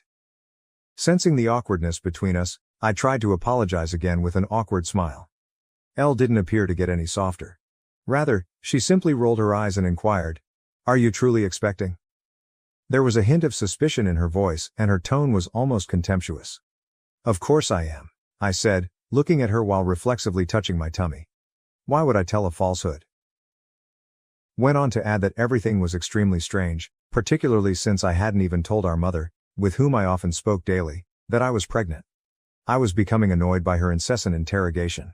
I attempted to reiterate my justifications in the hopes that she would realize that I had made the decision to keep it a secret. I was shocked by Elle's insensitivity when she said, in a callous tone that pierced my heart, "Maybe this pregnancy will also end in miscarriage, just like your previous ones." How could she have said such a disgusting thing about my child? I screamed at her, my voice shaking with fury and hurt. "How dare you say such a thing? Even though I've apologized multiple times tonight, your remarks were inappropriate." My voice reverberated in exasperation. Elle retorted that she was upset that I had taken away her attention, particularly considering everything that had happened to her the previous year. I made an effort to remind her that I had supported her through her sadness, staying at her house for several nights and assisting her in getting over her groom's abandonment. I assured her that I would never purposefully overshadow her and that she should blame Aunt Mia for outing me without my permission if she was upset about the outcome. But Elle kept pointing the finger at me. I felt it would be better to leave and head back downstairs because I was so exhausted and tired of the debate. In the hopes that Elle would settle down and we could talk about it later, I needed some time and space to think things through. Elle, who was right behind me, kept calling me a selfish person and stating that I should have just given her a night alone. I chose to ignore her, but just as I was about to head downstairs, I felt a strong shove from behind. As I slipped and struggled to regain my footing, my eyes widened in shock. In an attempt to save myself from falling, I was able to grab the railing, but my knees gave way under the combined force of my own weight and speed. I ended myself sliding headfirst down the steps after losing my footing. My instincts took control in an instant. Desperate to protect my baby from the impact, I covered my stomach with my hands. My wrist felt the entire force of my fall as my body crashed down the stairs. It was a nasty fall. A quick, searing pain shot through my hands, and I heard an explosive shatter. The agony was sudden and intense. I lay collapsed on the stairs and screamed in pain. As I struggled with the unbearable pain in my wrist, my surroundings became hazy, but my top priorities were my son and if the fall had hurt him in any way. The rest of the family soon saw the chaos caused by my fall and my calls for assistance. With worried and alarmed expressions on their faces, they hurried over in a frenzy. Chaos broke out in the room as everyone sought to comprehend what had just transpired. Newton, my husband, grabbed me up right away and carried me downstairs. I continued saying that Elle had shoved me down the stairs since I was in so much pain. Everyone appeared astonished. Everyone's attention was drawn to Elle, who stood behind me, silent and with a guilty expression. She was confronted by my husband, who yelled at her for pushing a pregnant woman down the stairs. Clearly upset, my mother hurried up to Elle, shaking her shoulders and asking if she had indeed shoved me. Elle cried and nodded in agreement, her face hot and distraught. My mother was deeply affected by the realization. Elle then started crying excessively while embracing my mother and accusing her of being intoxicated and acting recklessly. I was in so much pain and shock that I was beginning to pass out. I could hear Newton frantically phoning 911 to summon an ambulance through the fog. I could just make out the worried faces around me as my vision became blurry. After then, everything was a haze of sirens, chaos, and frenzied activity. I ended up in a hospital room when I eventually came to. Newton appeared worn out as he slept in a chair next to my bed. My throat was dry and parched, so I gently woke him up and asked for some water. I asked him what had transpired following the fall as he assisted me in drinking the water. Newton described how the pain had caused me to lose consciousness and how I had needed emergency care for wrist fractures. I would have to wear the cast the doctors had put on me for the next 4 to 6 weeks while my bones healed. I then inquired about the baby. Newton told me that our child was safe after the physician's examination. I felt a wave of relief. Knowing that our baby will be all right made me happy. The anarchy that had developed following the disaster was then explained to me by Newton. Elle's family was so upset with her that they attempted to have her arrested. But the cops had only been able to get statements from the witnesses because I was unconscious. Before they could file any charges, they still needed my formal statement. Newton grasped my hands and emphasized the need for me to report my sister's behavior and put aside my feelings for her. He was adamant, saying that, considering my condition, there was no excuse for her to shove me down the steps. Still in shock, I shook my head. It was nearly impossible for me to comprehend how Elle could have done something so damaging. Although my wrists hurt physically, I could not handle the emotional toll of knowing that my own sister was capable of such harmful behavior. I wanted to talk to Elle first, I told Newton. I had to know what had made her do such horrible things. In order to get an explanation or at least an apology, I needed to speak with her directly. Newton gave me his phone and dialed her number. I asked my sister directly why she had done what she had done when she responded. Elle let out a long sigh, as though the words were hard to release, and then he opened up. In a bitter tone she uttered, "To be honest, I'm just so sick of you being the center of attention in our family. You have a husband now. You're pregnant. You get to have everything in your life. But last night was supposed to be my night, only. Yet, as usual, you showed up with your pregnancy announcement and hogged all the attention. After a little silence, she spoke again in a defensive tone. And pushing you down the stairs, that was just a harmless prank. I didn't even think you were really pregnant at first. I didn't mean for it to be such a big deal. Her remarks were painful and disturbing. It was unbelievable to me that she would put my life in jeopardy by pushing me down the stairs because she didn't want to trust me. Before I could respond, Elle added, I've been through a lot with my failed engagement, and for you to just show up and rub your happiness in my face was just too much. Next time, I'm sure you'll think twice before trying to overshadow me again. Her answer left me in a state of shock. She was essentially blaming me for her actions and showed no remorse at all. She hadn't even shown regret once. Elle handed the phone to my mother, who had been listening on the other end, and she inquired about my well-being. I was unaware that my sister and my parents were still present. I informed her that I had suffered a fracture to my wrist but that both I and my infant were doing well. After the party, my mom told me that she, Dad and Elle had spent the entire night at Elle's house because they were all concerned about me. I sneered and said that instead of staying with my sister, they might have waited for me at the hospital if they were that concerned. My mom went on to say that she and Dad had been speaking with Elle and that they both thought she hadn't been feeling well since last night. Despite what other people were telling me, she insisted that I not report my sister to the police because it was only a foolish drunken error. I was taken aback by my mother's request. In an attempt to understand the situation, I questioned, why are you defending Elle when she hasn't even apologized to me?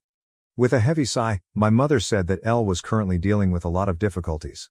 She said that Elle had been crying uncontrollably and that I had made her feel ashamed in front of everyone. I reminded my mother that they should first address the fact that Elle had shoved me down the stairs, which was the true problem. My mother began stressing that family is family, and that disputes like these occasionally occurred amongst sisters.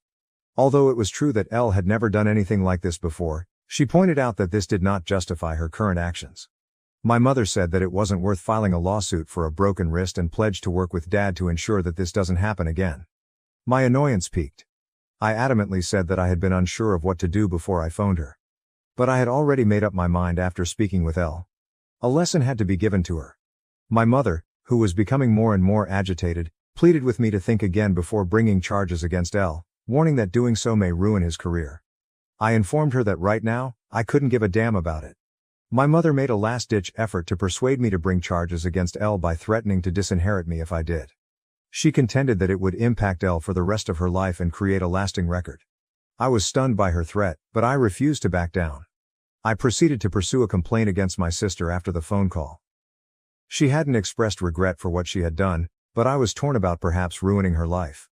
Update 1. I wanted to let you know that my sister was eventually taken into custody. Despite the constant calls from my parents, my spouse and I have turned off our phones. Newton is furious that my parents appear to be giving preference to my sister over me. Newton's family and other family members have contacted him in the interim to show their concern and support. Everyone agrees that it was the correct thing to charge my sister. I'm much more concerned about my baby's safety now that I've read some of your remarks. I'm worried that Elle could endanger my unborn child in the future if she were able to shove me down the stairs. In order to prevent her from ever coming near me or my family again, I want to obtain a restraining order against her. Update 2. Hi there, other Redditors. My sister, who was previously accused of assault, was just sentenced since I provided an update last month. My parents paid for her attorney, who was quite good and made a compelling argument. She was placed on probation because it was her first infraction. The judge mandated that Elle pay for my medical expenses, participate in 6 months of required psychotherapy, and meet with a probation officer on a regular basis. After the criticism they've been getting from the rest of the family, my parents are still very angry with me but are too scared to address me. My parents urged me to protect Elle by not pursuing charges against her, and I have freely acknowledged this to everyone. My parents have received reprimands from relatives on both mine and my husband's sides. No one believes that Elle's mental health issues are a good enough reason for what she did to me, despite my parents' continued insistence on it. In order for Elle to recover, I sincerely hope that my parents will take her to visit a doctor. I've requested a restraining order after the sentencing to make sure she can't ever again come near my family or me. I honestly don't know how to respond to people who question if my sister was always kind to me when we were growing up or if perhaps I missed certain clues.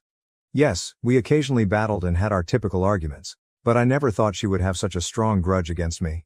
I've always loved her dearly as her older sibling, and I never imagined that she could push me down the stairs out of retaliation. Believe me, I'm just as astonished as everyone else. I suppose it's accurate to say that those closest to us are frequently the ones that betray us. Update 3. I haven't posted anything here in 5 months.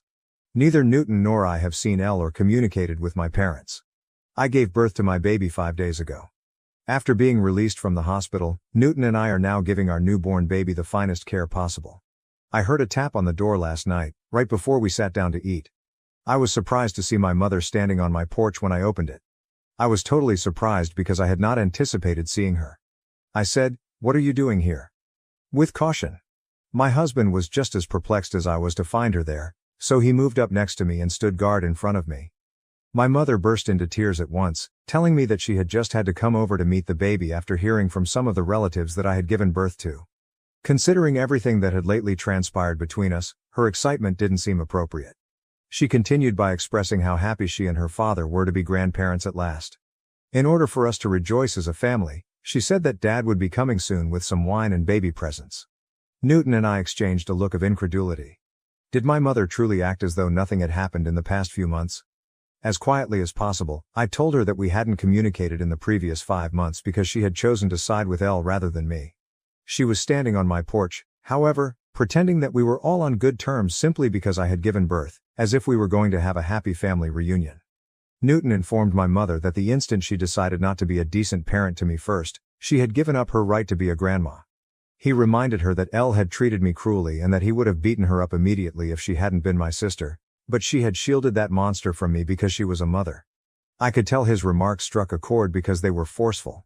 My mother's expression changed to one of rage. She attempted to counter by claiming that those were matters of the past and that she had done what she had to do. She maintained that we couldn't simply remove her and her spouse from our child's lives. She emphasized how unjust it was that we prevented her from seeing her grandchild. Newton, however, would have none of it. He told her that we chose who could be engaged in his life because this was our boy. Having her in our lives made neither of us feel at ease. My mother persisted in claiming that the reason she did what she did to me was because Elle had been diagnosed with depression. I shook my head in exasperation as my mother continued to defend Elle's behavior, saying she felt bad about what she had done and was trying to change. She promised that after my son was born, we would all be able to move on from the past and be a single, happy family. I sneered and clarified that I didn't desire such a thing. My mother believed she could simply ignore everything and return to our life, but circumstances had changed. There was no return to the previous state of affairs. I asked my mom to go because I couldn't take any more of it. After everything that had been said thus far, I didn't want to ruin my mood any further. Just then, my father pulled into our driveway. He exited the vehicle with a basket of presents and a large teddy bear. I was too exhausted to argue with my parents any longer, and I couldn't understand their insolence in showing up without warning. Fortunately, Newton intervened and told me to return inside and rest. He promised to deal with them and resolve the issue. I reluctantly allowed him to. I could still hear their words coming through the door as I made my way back inside.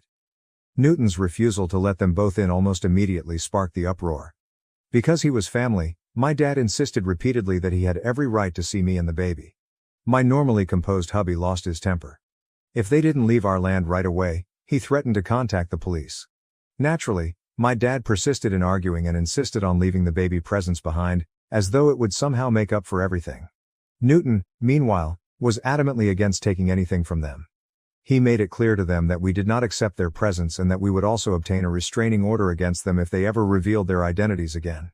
His response clearly shook my parents. After everything, especially with a baby now involved, I suppose they thought they could just waltz back into our lives. I was pleased with my husband's handling of the matter. After our conversation today, Newton and I have decided to put cameras throughout the house as a precaution. I wish to never again see my parents. Now to the next story 5. I discovered my girlfriend was cheating with my brother. I exposed them at my wedding. But the drama is far from over. I, 45 am, never imagined that I would be writing this, yet I feel compelled to do so. My wedding day last week was supposed to be the best day of my life. Instead, because of my own acts and the betrayal of my family, it became a nightmare. I'm not sure if I made the correct decision, and I'm still processing everything that transpired. This is the complete tale. I believed that the woman I was seeing 6 years ago was the love of my life. After almost 2 years of dating, I was thinking about popping the question. I believed that she, 32F, was all I could have ever wanted. Intelligent, attractive, and we appeared to have similar values. I happened to find some text messages on her phone one day. I swear I wasn't spying. I had seen them when she was in the shower and asked me to check something for her. She and my younger brother, 40M, exchanged messages. I initially believed it to be harmless family banter, but as I continued reading, my heart fell. Let's just say it was obvious they were more than just buddies because they were discussing getting together and how much they missed one another. As soon as she emerged from the shower, I confronted her. She initially tried to gaslight me into believing I was paranoid by denying it. She started crying though, when I showed her the messages. She and my brother have been having an affair for months, right in front of me, it turns out. I was heartbroken. The two people I trusted the most in the world had betrayed me in the worst way possible. Not only had my girlfriend cheated on me, but she had done it with my own brother. I told her to leave my life and immediately stopped our relationship. My brother attempted to defend it when I challenged him about it. Can you believe that he claimed they couldn't help their feelings after falling in love? As though somehow that made it okay. I told him I didn't want to see him ever again and that he was dead. My parents should be on my side, wouldn't they? False. They continued to urge me to forgive my brother, even though they were disappointed in him. They would say, "He's your brother." Family is the most important thing. In my opinion, loyalty and trust are the most crucial factors, and both my parents and brother have demonstrated that they are unaware of this. I broke up contact with everyone. I knew I couldn't have individuals like that in my life, even though it was difficult. I spent the following couple years concentrating on myself. In order to deal with the trust issues this whole mess had caused me, I began therapy, put myself into my work, and gradually began to reconstruct my life.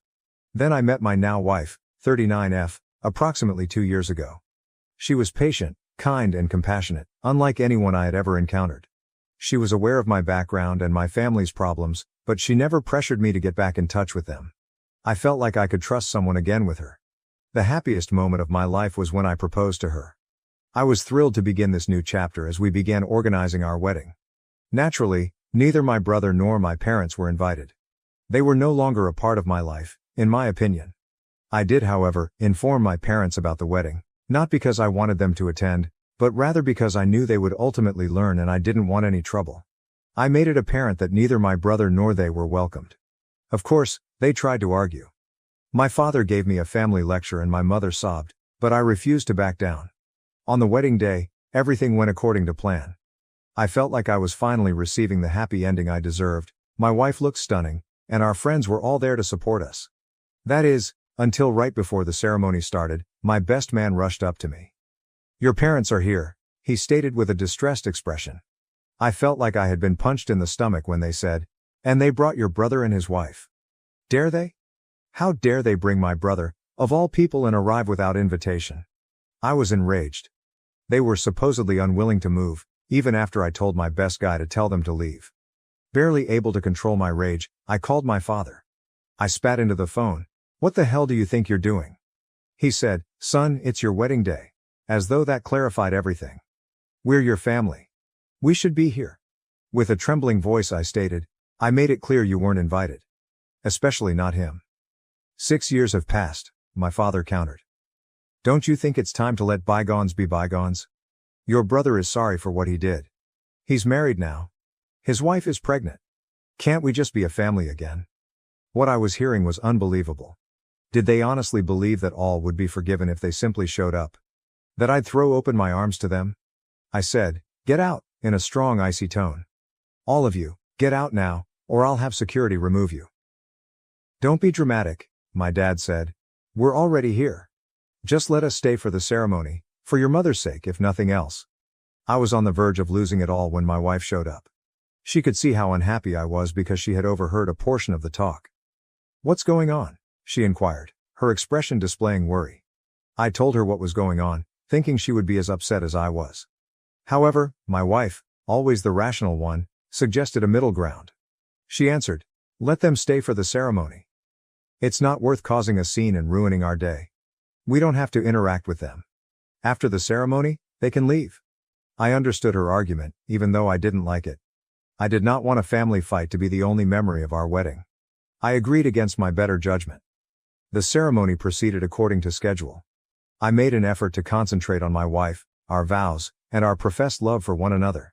However, I couldn't help but be hyper-aware of my family members seated in the back rows, my father sitting rigidly with a fake smile on his face, my mother wiping her eyes with a handkerchief, my brother appearing uneasy, and his wife clearly pregnant. I noticed my parents approaching us after the ceremony while everyone was chatting and praising us. I stiffened, braced for conflict. However, my best man stopped them before they could get to us and reminded them of the deal, which was that they would go following the ceremony. I observed their silent argument, my father appearing stern and my mother making frantic gestures. At last, my brother and his wife followed them as they turned and departed. With a sigh of relief, I believed that the worst was behind us. The speeches followed though. In his emotional toast, my best man expressed his happiness for us and our friendship. Other friends joined in, offering wishes and amusing anecdotes. I then made the decision to give my own spontaneous speech, driven by a combination of rage, champagne, and a desire for vengeance. I got to my feet and clinked my glass to get attention. With all eyes on me, the room went silent. We hadn't planned for me to give a speech, so I could see my wife giving me a questioning look and probably wondering what I was doing. To my brother, I murmured, maintaining my composure in spite of the rage that was building within me. There was a whisper in the audience.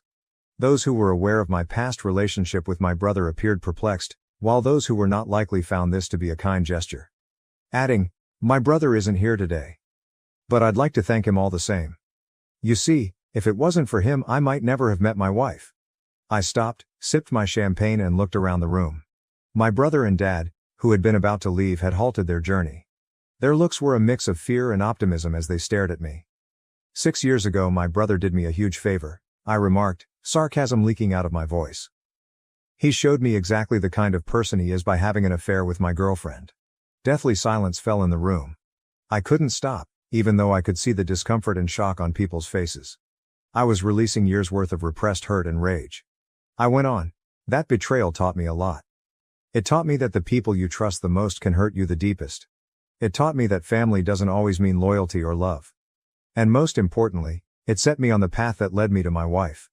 I noticed the worry in her eyes as I turned to face her. However, I was too far gone to turn back now. I said, "So thank you, brother," as I lifted my glass. Thank you for showing me what true betrayal looks like. Thank you for teaching me that blood isn't always thicker than water. And thank you for being such a monumental screw-up that it made me work on myself. Made me become a better person, a person worthy of someone as amazing as my wife. After emptying my glass, I placed it firmly on the table. The silence that followed was deafening. I could see my brother's wife staring at him in disgust and shock, my parents looking like they'd been slapped, and my brother, well, he couldn't even look up from the floor. "Oh, and Mom and Dad," I added, "thanks for showing up uninvited and bringing him along." It gave me the perfect opportunity to let everyone know exactly what kind of family I come from. I felt a weight lift as the door closed behind them, but it was quickly replaced by another one as I turned to face the stunned crowd of our wedding guests. My brother's wife practically dragged him out as they left, followed by my parents, my mother crying and my father red-faced with embarrassment or anger, I couldn't tell. The hush was broken by my wife first, who gestured to the waiters and remarked, "I think we could all use another drink." Suddenly, the enchantment was broken. And conversation resumed, though I could hear whispers of my name everywhere in the room. With a look of disappointment and worry on her face, my wife drew me aside and questioned, "Was that really necessary?" I replied, "I'm sorry," as the adrenaline left my body. I couldn't let them get away with showing up like that, trying to play happy families after everything they've done. Squeezing my hand, she sighed and added, "I know what you mean, but this was meant to be our day, about us, our future, not about your past." She was obviously correct. In my rage, I had made our wedding about my family's turmoil rather than our love. I experienced a small remorse, but it was outweighed by the relief of finally getting my point over. I tried to refocus the conversation to more upbeat subjects, but I could tell that my outburst had clouded the event. The remainder of the reception was a bit of a haze, with people approaching me repeatedly, some expressing support and others obviously uncomfortable. I didn't really realize the consequences of what I had done until later that evening, when my wife and I were by ourselves in our hotel room. I sat heavily on the edge of the bed and whispered, "I'm so sorry, I ruined our wedding day." "You didn't ruin it," my wife remarked quietly as she sat next to me and took my hand in hers. "It wasn't perfect, but it was real, and that's what matters." I exclaimed, "How did I get so lucky to find you?" As I gazed at her, amazed by her forgiveness and understanding. She said, "I love you and I'm on your side, always," with a smile that quickly changed to a serious face. "But what you did today, it's going to have consequences. Are you ready for that?" she said. I gave a hesitant nod. "I believe so," I murmured. "We'll deal with whatever comes up together, right?" she said, "Always," and leaned in to give me a kiss. I couldn't help but wonder what those repercussions might be as we went to bed that night. I had publicly humiliated my family and exposed our private issues to the world, and while I felt justified because they had invited themselves, I was also concerned about the fallout. How would this impact my wife, who had been nothing but supportive, but I knew this wasn't what she'd agreed to when she decided to marry me. Would my brother's marriage survive this revelation? Would my parents ever talk to me again? I silently promised myself and my wife as I fell asleep that I would confront whatever came next, stop avoiding my history, stop allowing my family's behavior to dictate my life and start thinking about our future, mine and my wife's. I had no idea that the drama would continue for weeks to come, with surprises and confrontations I never expected, but that's a tale for another day. For the time being, I'm left wondering, did I make the right decision? Did I sink to their level or was it okay to publicly shame my family? And most importantly, how do I proceed from here? Thank you for reading this far. I feel like I'm at a crossroads and I'm not sure which path to go, so I would appreciate any thoughts or ideas. First update. Life threw me another curveball a week after the wedding disaster, just when I thought things may settle down. I know this is out of the blue, but I need to talk to you in person, if possible. There are things I need to know, and I think you're the only one who can give me honest answers, said my brother's wife, 35F, in a trembling voice when she called me yesterday. Incredulous, I frantically tried to think of what she may want to discuss, and then it dawned on me: the wedding, my speech, and the disclosure of my brother's affair. As soon as I hung up, I went to locate my wife, who was working on some files in our home office, and she realized something was wrong after seeing my face. I told her I would consider it and get back to her. I told her what was going on, half expecting her to instruct me to keep my mouth shut, but my wife, as usual, took me by surprise. "I think you should meet with her," she remarked after giving it some thought. "You see, we can't change what's already done. However, your brother's wife is innocent in all of this. She is now enmeshed in a tangle that she did not cause. Don't you think you should give her some closure if you can?" She was correct, and even though I wanted to forget about it, I couldn't deny that my actions at the wedding had probably completely upended this woman's life. And she was pregnant, for crying out loud, and that the stress of it all couldn't be good for her or the unborn child. My wife agreed to accompany me for support, so I called my brother's wife back and set up a meeting for the following day at a quiet cafe. My heart sank when I saw my brother's wife enter. She looked exhausted and drawn, her eyes red-rimmed as if she had been crying. She must have been in her third trimester, and as she drew nearer, I could see that her pregnancy was even farther along than I had thought. This made me feel guilty once more. As she slid into the chair across from us, she said, "Thank you for meeting me. I need to know everything, from the beginning. I need to understand what happened between your brother and your ex-girlfriend. When it started, how long it went on. Everything." I inhaled deeply before telling her everything.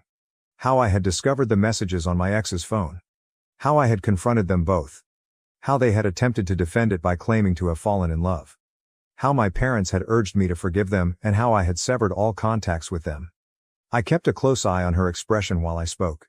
She continued to be largely unresponsive, but I could see the anguish in her eyes and the faint quiver of her bottom lip. She was silent for a while after I was done, then she said, "Are you certain? Are you positive that it was him?" "Yes," I muttered. "I apologize, but I'm positive." Her hand instinctively moved to rest on her big belly as she nodded softly. "It was all a misunderstanding," he informed me. "Because you were attracted to his girlfriend and found it hard to believe she had chosen him. You severed relations with the family for that reason." Anger shot through me. He had lied to her, of course. Why had I anticipated a different outcome? I repeated, "I apologize," as I was at a loss for words. She gave a headshake. "Avoid becoming. You are not to blame." I'm at a loss on what to do. A baby is due in a few weeks. How can I possibly believe him? With someone who could do this, how can I raise a child? My wife gently raised her voice. "I have no simple solutions. You're not alone though, and I want you to know that. We are here to help if you need it in any form." My brother's spouse gazed at her with an expression of surprise. "Why? You're not even familiar with me. The simple response from my wife was, because it's the right thing to do. And regardless of what has transpired between the adults, that baby is family. With a wave of pride and affection for my wife, I nodded in accord. Of course, she was correct. My brother's child, my niece or nephew, shouldn't be affected by any problems I had with him. With passion choking her voice, my brother's wife responded, "Thank you. As of right now, I have no idea what I will do. However, it means a lot to know that I have support." We continued our conversation, exchanging contact details and forming provisional plans to keep in touch. She was about to depart when she stopped and gave me a serious look. She remarked, "I can see why you did what you did at the wedding. I understand, but I'm not saying that was right. I am, in a sense, appreciative. At least I now understand the reality." We were both deep in thought on the way home. My wife finally raised her voice. "Are you all right?" she inquired. I let out a sigh. I'm not sure. I feel bad for hurting her. However, I'm also relieved that the truth has come to light. Is that really so bad of me? My spouse gave a headshake. It's a human. The entire scenario is complex and disorganized. There are no unambiguous right or wrong responses. Of course, she was correct. However, I couldn't get rid of the impression that this was only the beginning. The truth was now known to my brother's wife. But how would she use that knowledge? Would she go up to my brother? Drop him? What about the infant? I became aware that what I had done at the wedding had started a series of uncontrollable occurrences. My brother's wife and their unborn child were the first innocent people caught in the crossfire, and that was all I could do at this point. I looked to my wife as we walked into our house.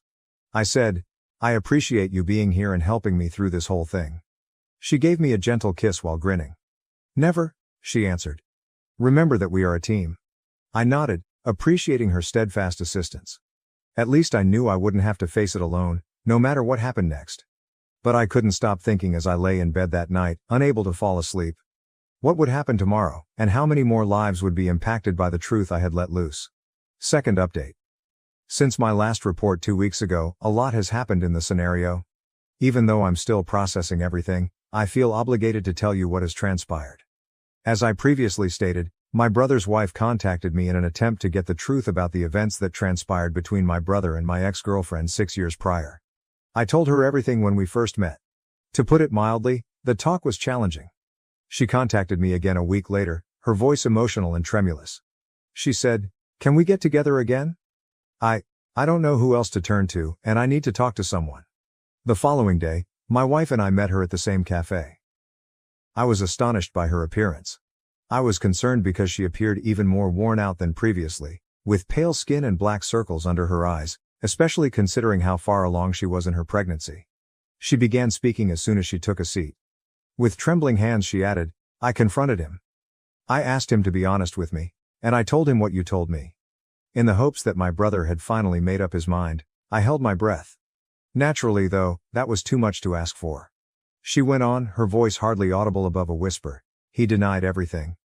He accused you of lying, claiming that you've always envied him, and attempting to destroy his life. He even implied that you might be the one who had the affair and that you're blaming him for it." I was furious, but my wife quietly pleaded with me to let my brother's wife finish. With tears in her eyes, she looked up at me and whispered, "I didn't believe him. I wanted to, but he seemed to be reading from a script based on his reaction. And he became irate when I asked him for specifics. He has never before become upset with me. I realized then that you were being honest." Although I was glad that she trusted me, I was sad for her and her unborn kid. "What will you do?" my wife inquired softly. I had seen that my brother's wife frequently made this action when she was under stress. Her hand moved to her belly. "I'm not sure," she said. "I just don't see how I can stay with him, and I've been thinking about it constantly." I tried to sound objective as I inquired, "Are you thinking about getting a divorce?" Slowly, she nodded. "I believe I must. Someone who can easily lie to me and to everyone else around him is not someone I can trust, and I cannot raise a child with them. How would that set an example for our child?" I was unable to refute her reasoning. I was impressed by her strength, if nothing else. My wife asked if you had spoken to a lawyer. The wife of my brother shook her head. "Not just yet. Before I did that, I wanted to make sure. To be sure I wasn't overreacting, I suppose I wanted to speak with you first." I told her, "You're not overreacting. My brother's actions constitute a grave betrayal of trust. Furthermore, it speaks something about his character that he is still lying about it today. She wiped away a tear and nodded. I understand. I simply never imagined that I would find myself in this situation, considering divorce while pregnant. It has the plot of a lousy movie. Squeezing her hand, my wife extended her arm. She said, "You're not alone in this. We are here to support you in whatever you choose to do." I gave a nod of assent. Yes, without a doubt. And not only for you, but also for the unborn child. Regardless of what transpires between you and my brother, that child is part of our family. We spoke about her alternatives for the next hour. In order to understand her rights, particularly with regard to custody of the child, my wife advised that she speak with an attorney. I offered to assist her in locating a qualified therapist, who could assist her in processing her feelings and making rational decisions.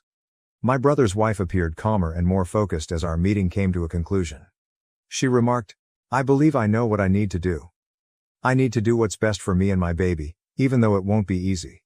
We bid her farewell with hugs and vowed to keep in touch. I experienced a range of feelings as we watched her leave, including relief that the truth was known, pity for her suffering, and rage at my brother. My wife broke the stillness on the way home. "Are you aware that this isn't finished? When your parents and brother learn that she is thinking about getting a divorce, they will respond." I let out a sigh. I understand. To be honest, I'm trying not to think about it. "We have to be ready," she added. "They may attempt to hold you accountable for this. Are you prepared for that?" I considered it for a while. I reached out to hold my wife's hand and said, "We'll face whatever comes up together, right?" She gave my hand a squeeze. "Never," she answered. I couldn't get rid of the sensation that we were about to experience something significant as soon as we drew into our driveway. My parents would surely have something to say regarding my brother's wife's divorce proceedings. The wife of my brother was contemplating a divorce. Without a doubt, my parents would become involved. And me, I was at the center of everything. But I felt like I was on the right side of things for the first time in years. With my wife by my side and the assurance that we were doing morally, I was prepared to confront the truth, no matter what came next. For the first time in a long time, I felt strong. Nevertheless, I couldn't help but ponder what the consequences might be as I laid in bed that night. What would my brother think if he found out that his wife was actually thinking about leaving him? Whose side would my parents choose this time? Time will tell, I suppose. However, I am certain of one thing. I will not allow the truth to be suppressed once more. Not now. Third update. Since my last update, which was a month ago, things have drastically changed. The decision to file for divorce has been made by my brother's wife. Last week, she informed me over the phone in a steady, resolute voice. She remarked, "I've given it a lot of thought. I've spoken with a therapist and a lawyer. After everything that has transpired, I am unable to remain in this marriage."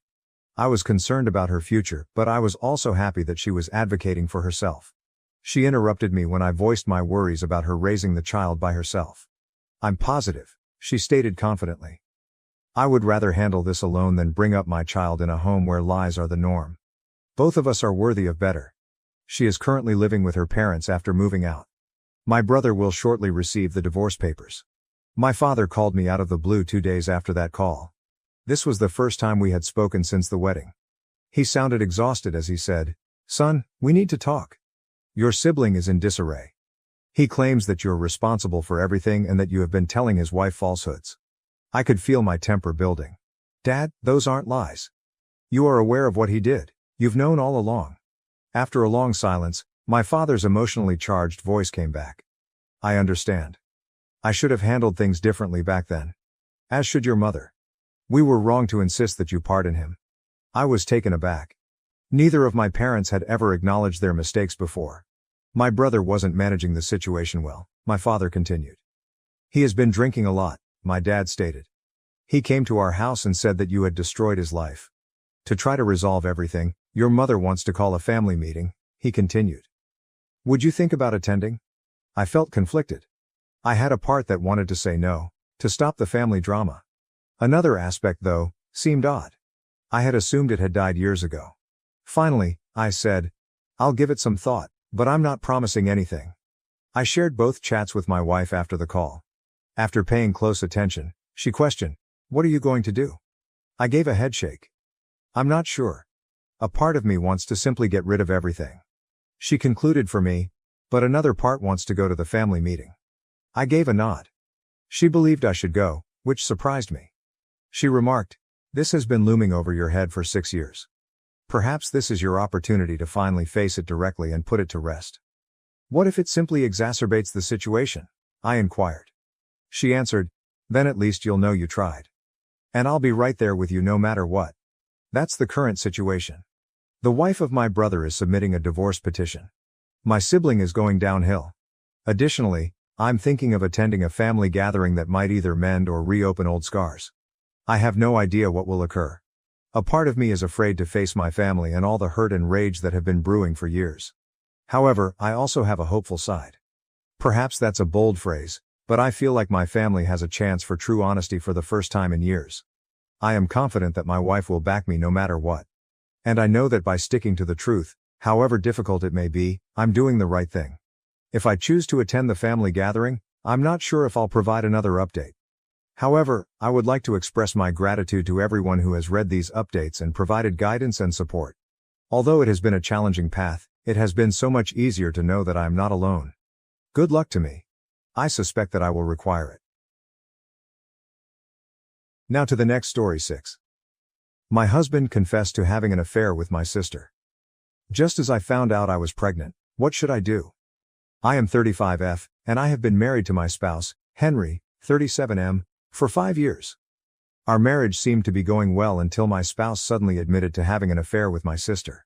We both work as doctors at a large university hospital, you see. Outsiders may find that glamorous or satisfying, but it also adds a layer of complexity to our relationship. Our marriage hasn't always been picture perfect because of the long hours, the emotional toll of caring for patients, and the fact that we both have a strong passion for what we do. It has been challenging to balance our personal lives with our careers, and there have been times when the demands of our work have made things much more challenging.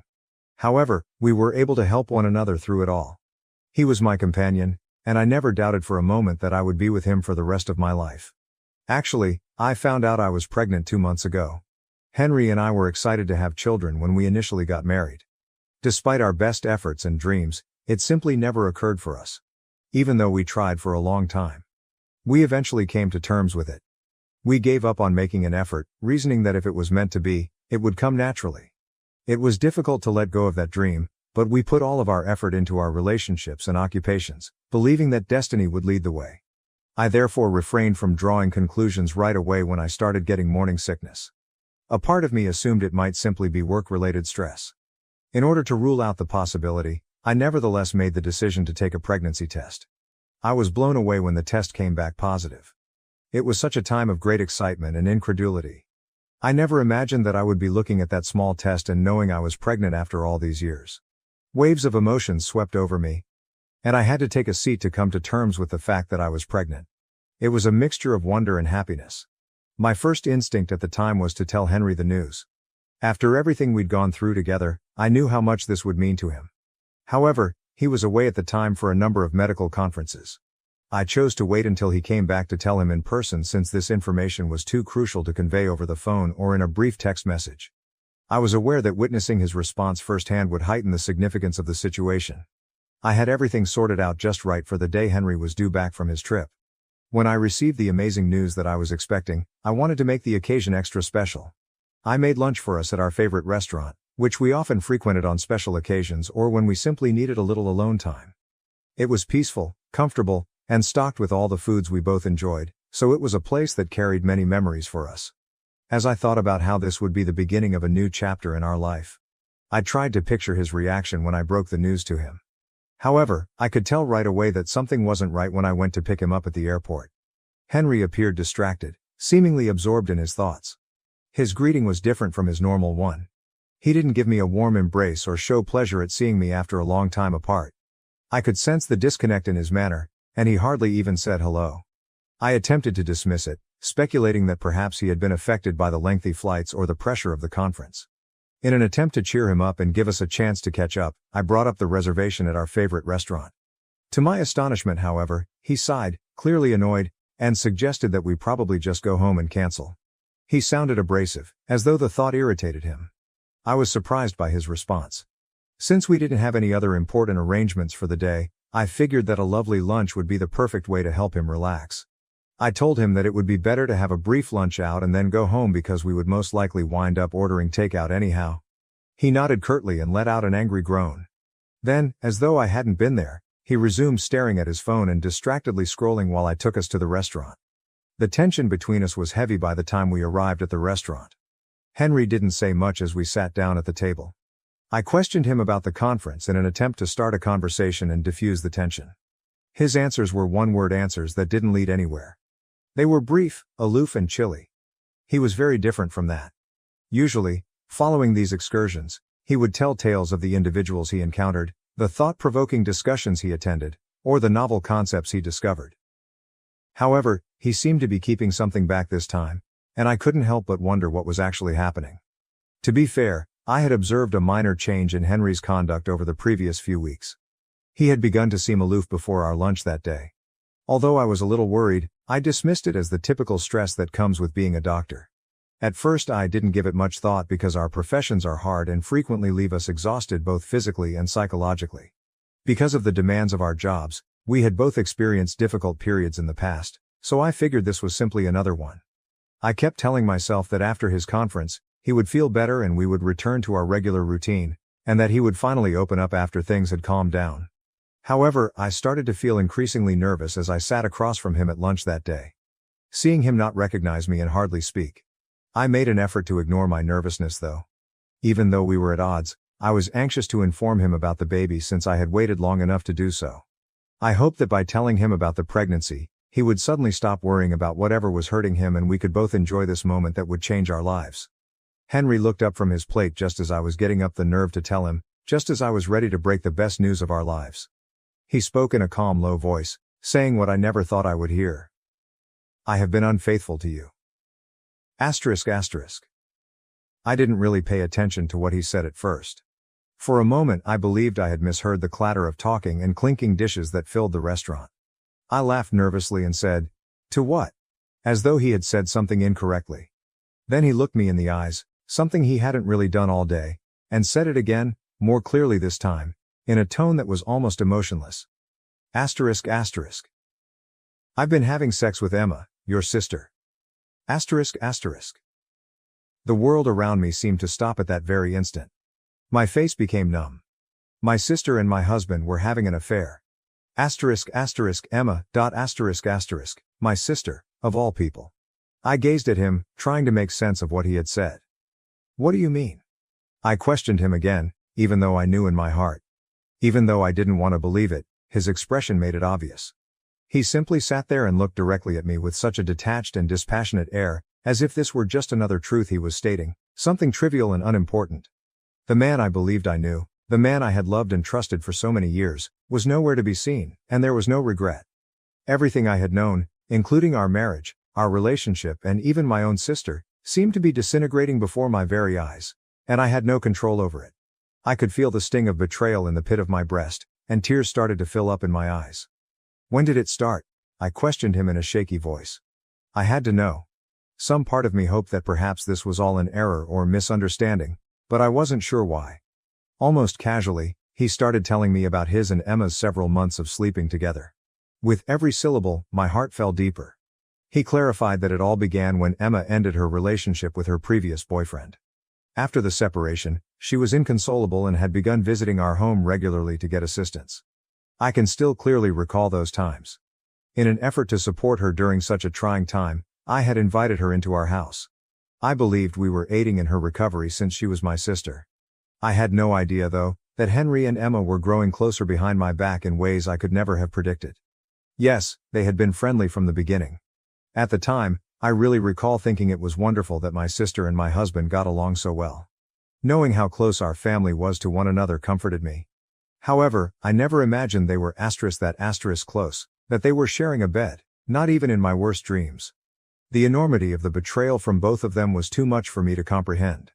I could feel my surroundings becoming hazy as Henry went on to describe his affair. He was no longer someone I wanted to hear. Nothing made sense. I thought I was about to get sick as my stomach rumbled. I snatched my keys from the table and sprang to my feet. The fact that we were in the center of a packed restaurant didn't bother me. The possibility that people were observing didn't bother me. I simply needed to leave. As I hurried to the exit to locate my car, Henry began calling after me. I didn't see my phone buzzing till I was in the car and heading home. Of course it was Henry. He contacted me again, reprimanding me for leaving him at the restaurant and for overreacting in front of everyone, rather than offering an apology. I yelled into the phone for him to leave me alone and take an Uber. As I drove home, my heart broken and my mind racing, I could hardly see the road through my tears. I shut myself in our bedroom as soon as I arrived home. I started crying hysterically at that point because the truth of what had just transpired hit me hard. I was unable to comprehend it. My own sister and my spouse, the man I loved. How could they have betrayed me in this manner? I sobbed till my body was totally worn out and I had no more tears to shed. Henry must have returned to the house at some time. His voice was muffled by the wood when I heard him knock on the bedroom door. I couldn't stand him. Even though he insisted on talking. I was no longer able to listen to him. I curled up in a ball on the bed, my sobs smearing the pillow, refusing to open the door. I must have slept off at some point, but I'm not sure how long I remained that way. It was already midnight when I awoke. Henry had ceased hammering, and the house was oddly quiet. I was so hungry that I made the decision to go downstairs and buy some food. Henry was dozing off on the couch when I arrived in the living room, and his phone was on the table beside him. My blood boiled when I saw him sleeping there, appearing so content. After what he had just told me, how could he sleep so soundly? After standing there for a while, fuming with rage and shock, I turned to look at his phone. This was something I had never done in our whole marriage. However, I unlocked Henry's phone for the first time that evening. He was so certain that I wouldn't ever suspect him that he hadn't even bothered to change his passcode, which he had always used. He was so confident that I would always trust him. How foolish I had been. How could I have failed to notice what was going on right in front of me? My heart pounded as my sister and I went through his messages, dreading what we may discover but still having to know the whole truth. And there it was. They had exchanged several offensive pictures, each more agonizing to view than the one before. Pictures of my own sister and my husband smiling, making jokes, and organizing their covert meetings. They had even made plans to meet at different hotels while I was totally unaware of it. What broke me the most were Emma's texts. She had written in one of them about how thrilling it was to have sex with him behind my back and how the excitement of lying enhanced their relationship. She even went so far as to claim that it improved the quality of the intercourse. It was unbelievable to me that this was genuine. I had grown up with and trusted my own sister, and she had deceived me in the worst way.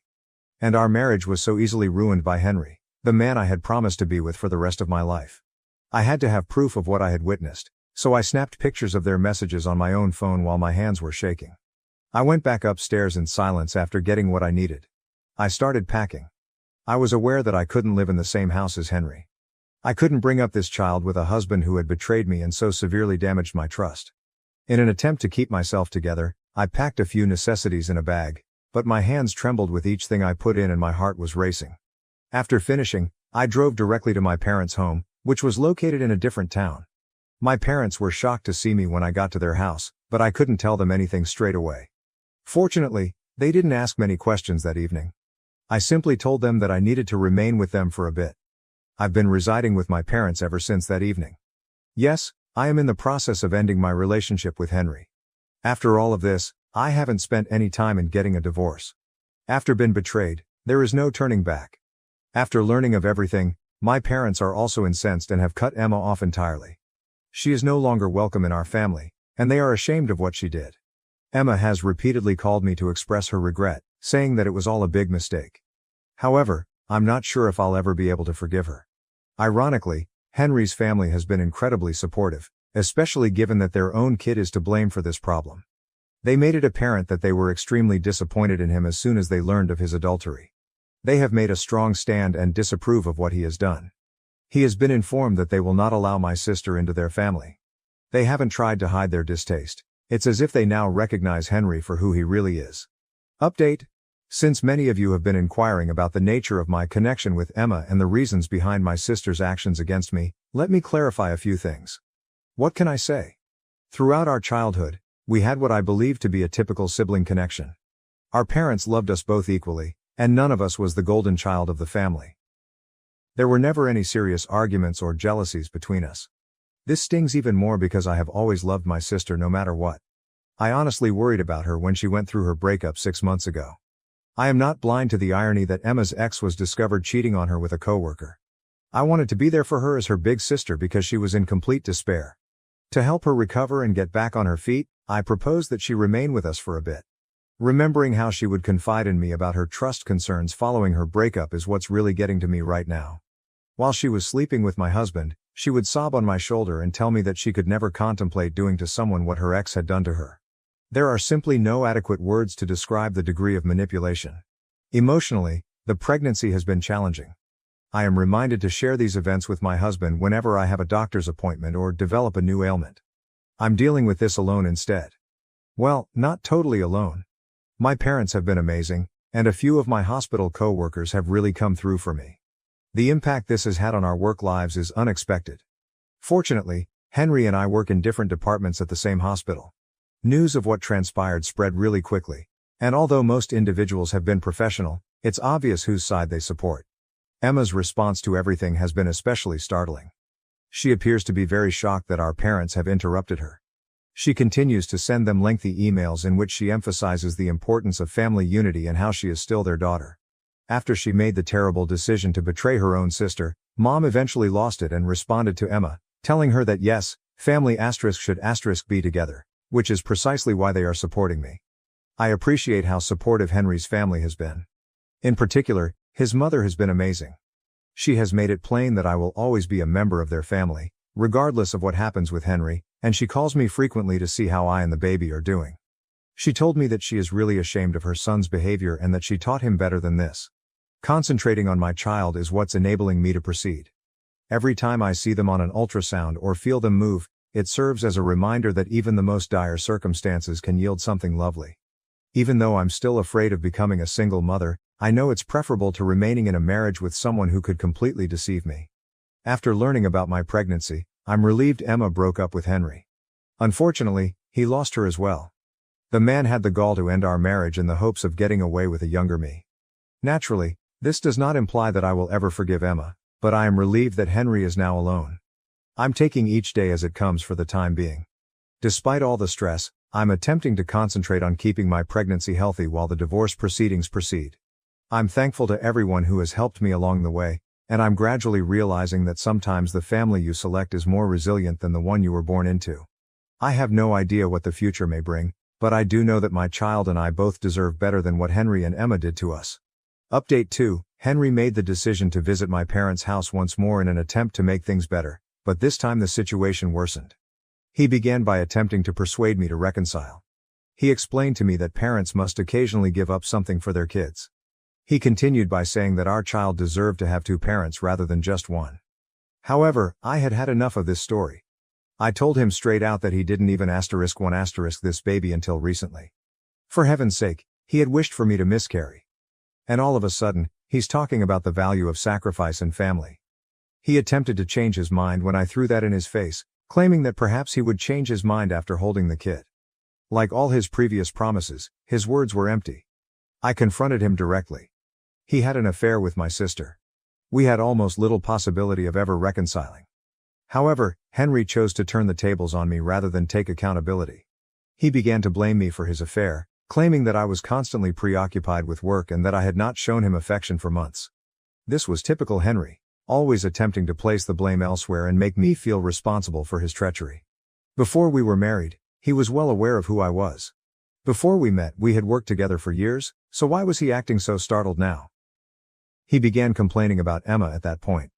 He accused me of failing to recognize that he had been unfaithful to me for months and said that she had failed to support him when he was feeling weak. He seemed to be apologizing to me for not spotting him in the act sooner. By this time, I was furious. I bluntly informed him that he should quit blaming me for his adultery. His own parents, who had sided with me for a reason, were aware that what he had done was unacceptable. Henry sneered, his haughtiness returning, and declared that his parents loved him and would always forgive him. I was unable to contain myself at that point.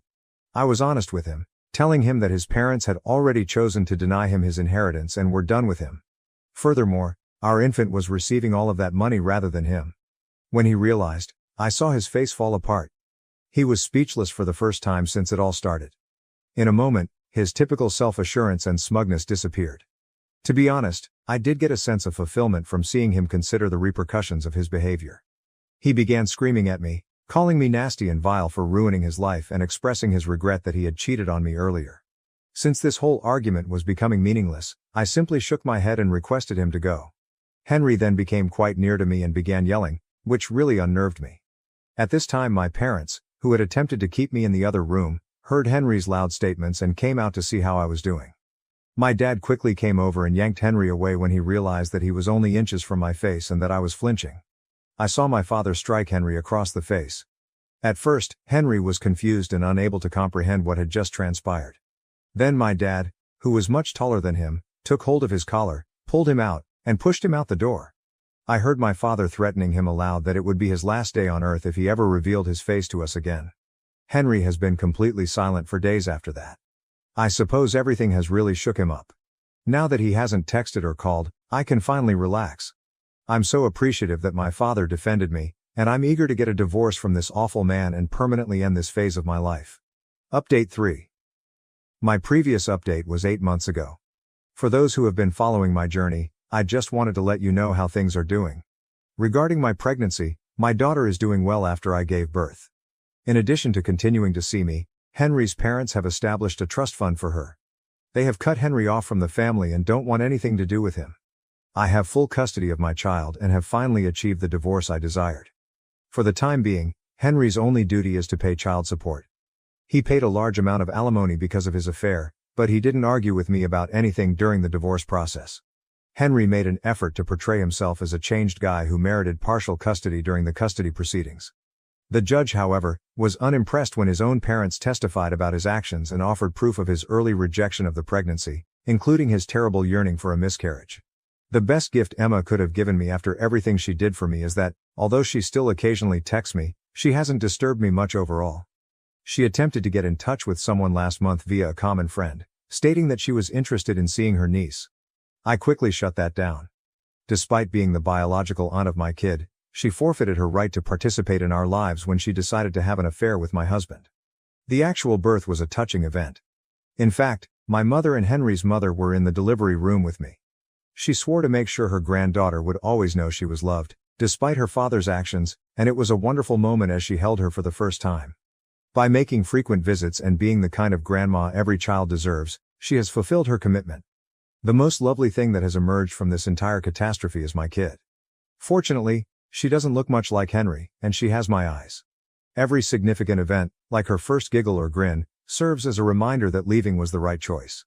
Sharing these priceless moments with someone who had so severely betrayed me was unthinkable. Henry's parents have provided him with more than enough financial assistance. In addition to creating the trust fund, they have insisted on paying for all of my medical bills and assisting me in starting a college fund. Their grandchild should never have to rely on Henry for anything, they stated. Regarding Henry, he hasn't been around much, which is just how I want it. Beyond that, he hasn't shown much desire in being a father. He pays his child support on time, most likely because his parents are looking. He has reportedly been attempting to get back together with Emma, but she has reportedly moved to a different state and doesn't want to interact with him, according to mutual friends. Throughout it all, my parents have been my pillars of support. My dad, who has never been very emotional, becomes very mushy with his granddaughter, and they have assisted me in setting up a lovely nursery. Even after going through such betrayal, it is consoling to realize how much love is all around us. Considering everything that has transpired, I genuinely believe that I'm in a better place now. Though it no longer defines me, the betrayal still stings when I consider it. I'm not merely a woman who has had her sister and husband cheat on her.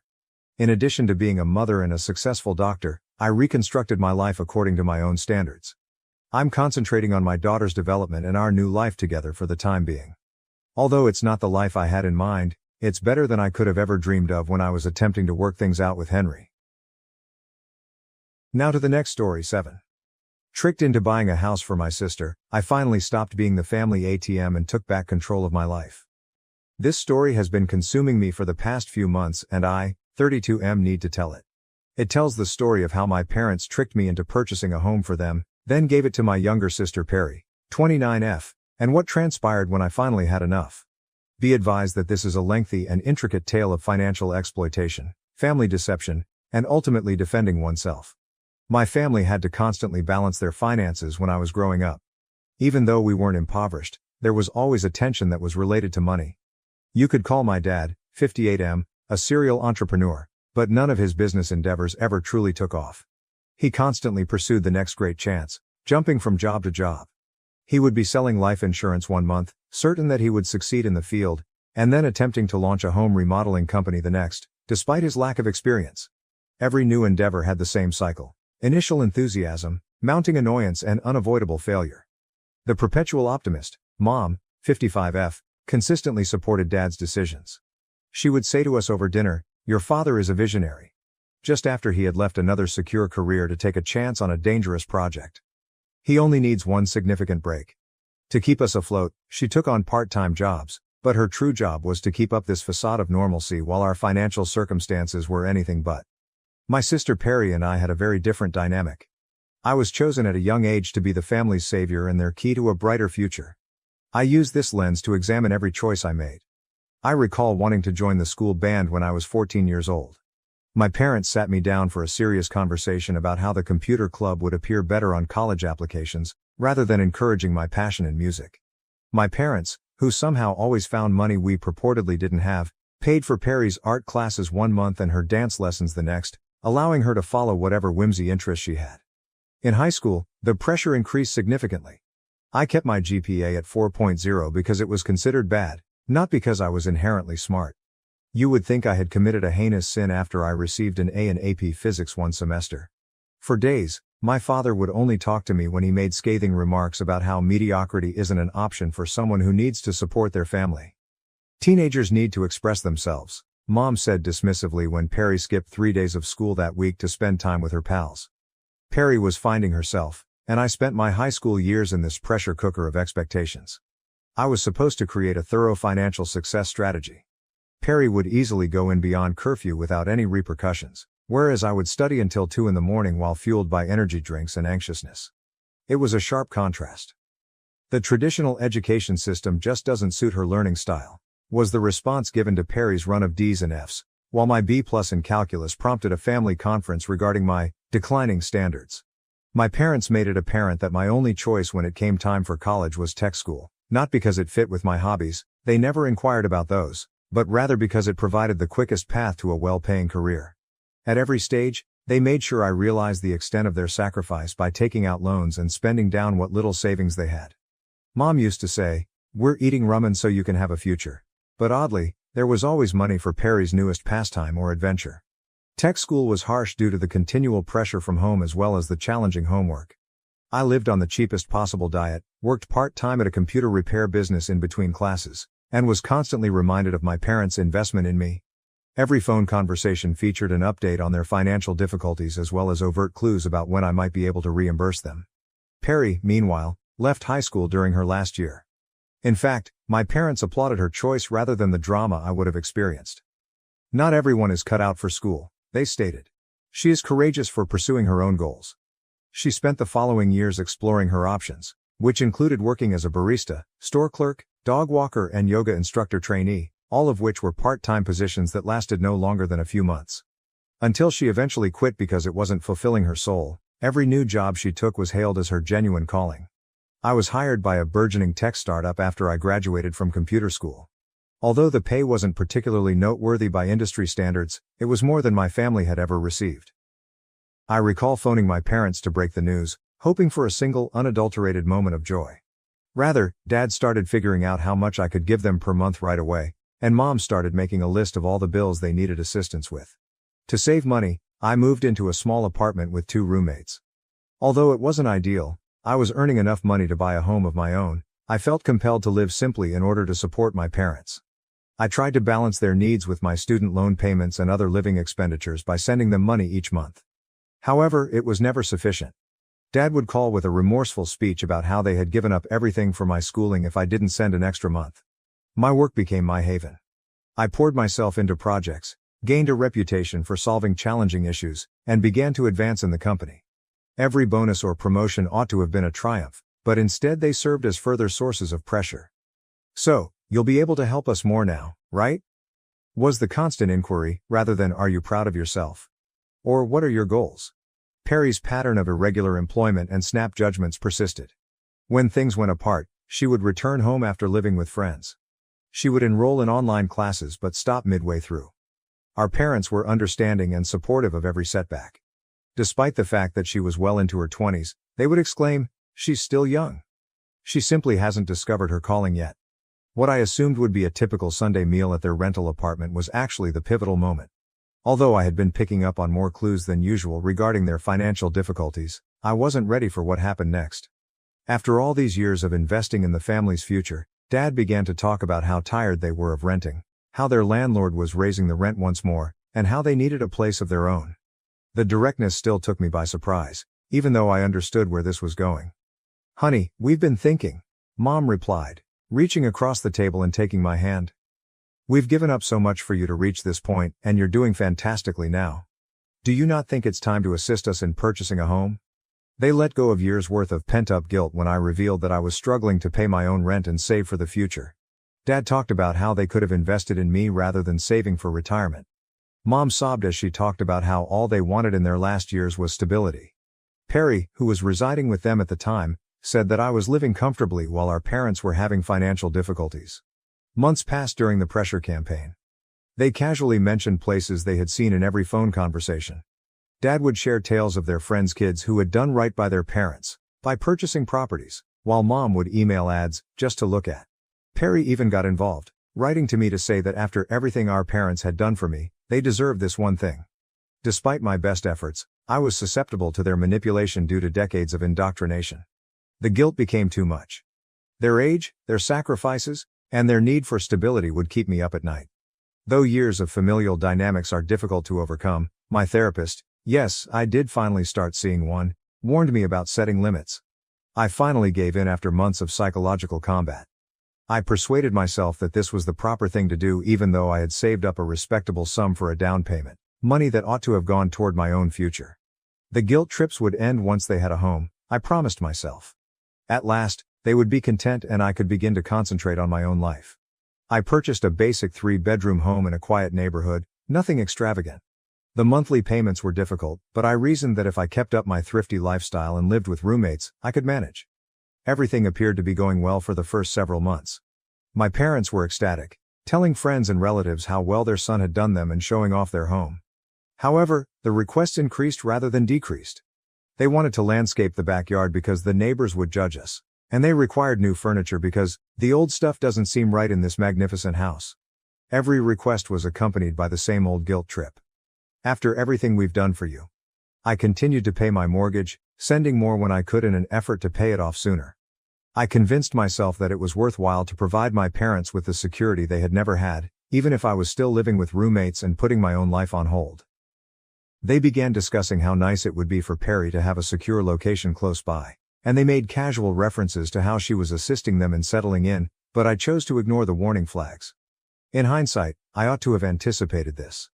I was so used to prioritizing their demands that I failed to notice all the warning signs. The events that followed compelled me to face the ugly truth of my family's relationships and make one of the most difficult choices of my life. Update 1. I'll tell you what transpired when I paid a surprise visit to the house I purchased. I wish I could say I was shocked by what I discovered, but perhaps I had a sneaking suspicion this kind of stuff was coming. It all began one weekend when I attempted to phone my folks to talk about the additional mortgage payments I had been making. They never missed an opportunity to discuss money, so it was strange that neither of them answered. I made multiple efforts before deciding to drive to the residence.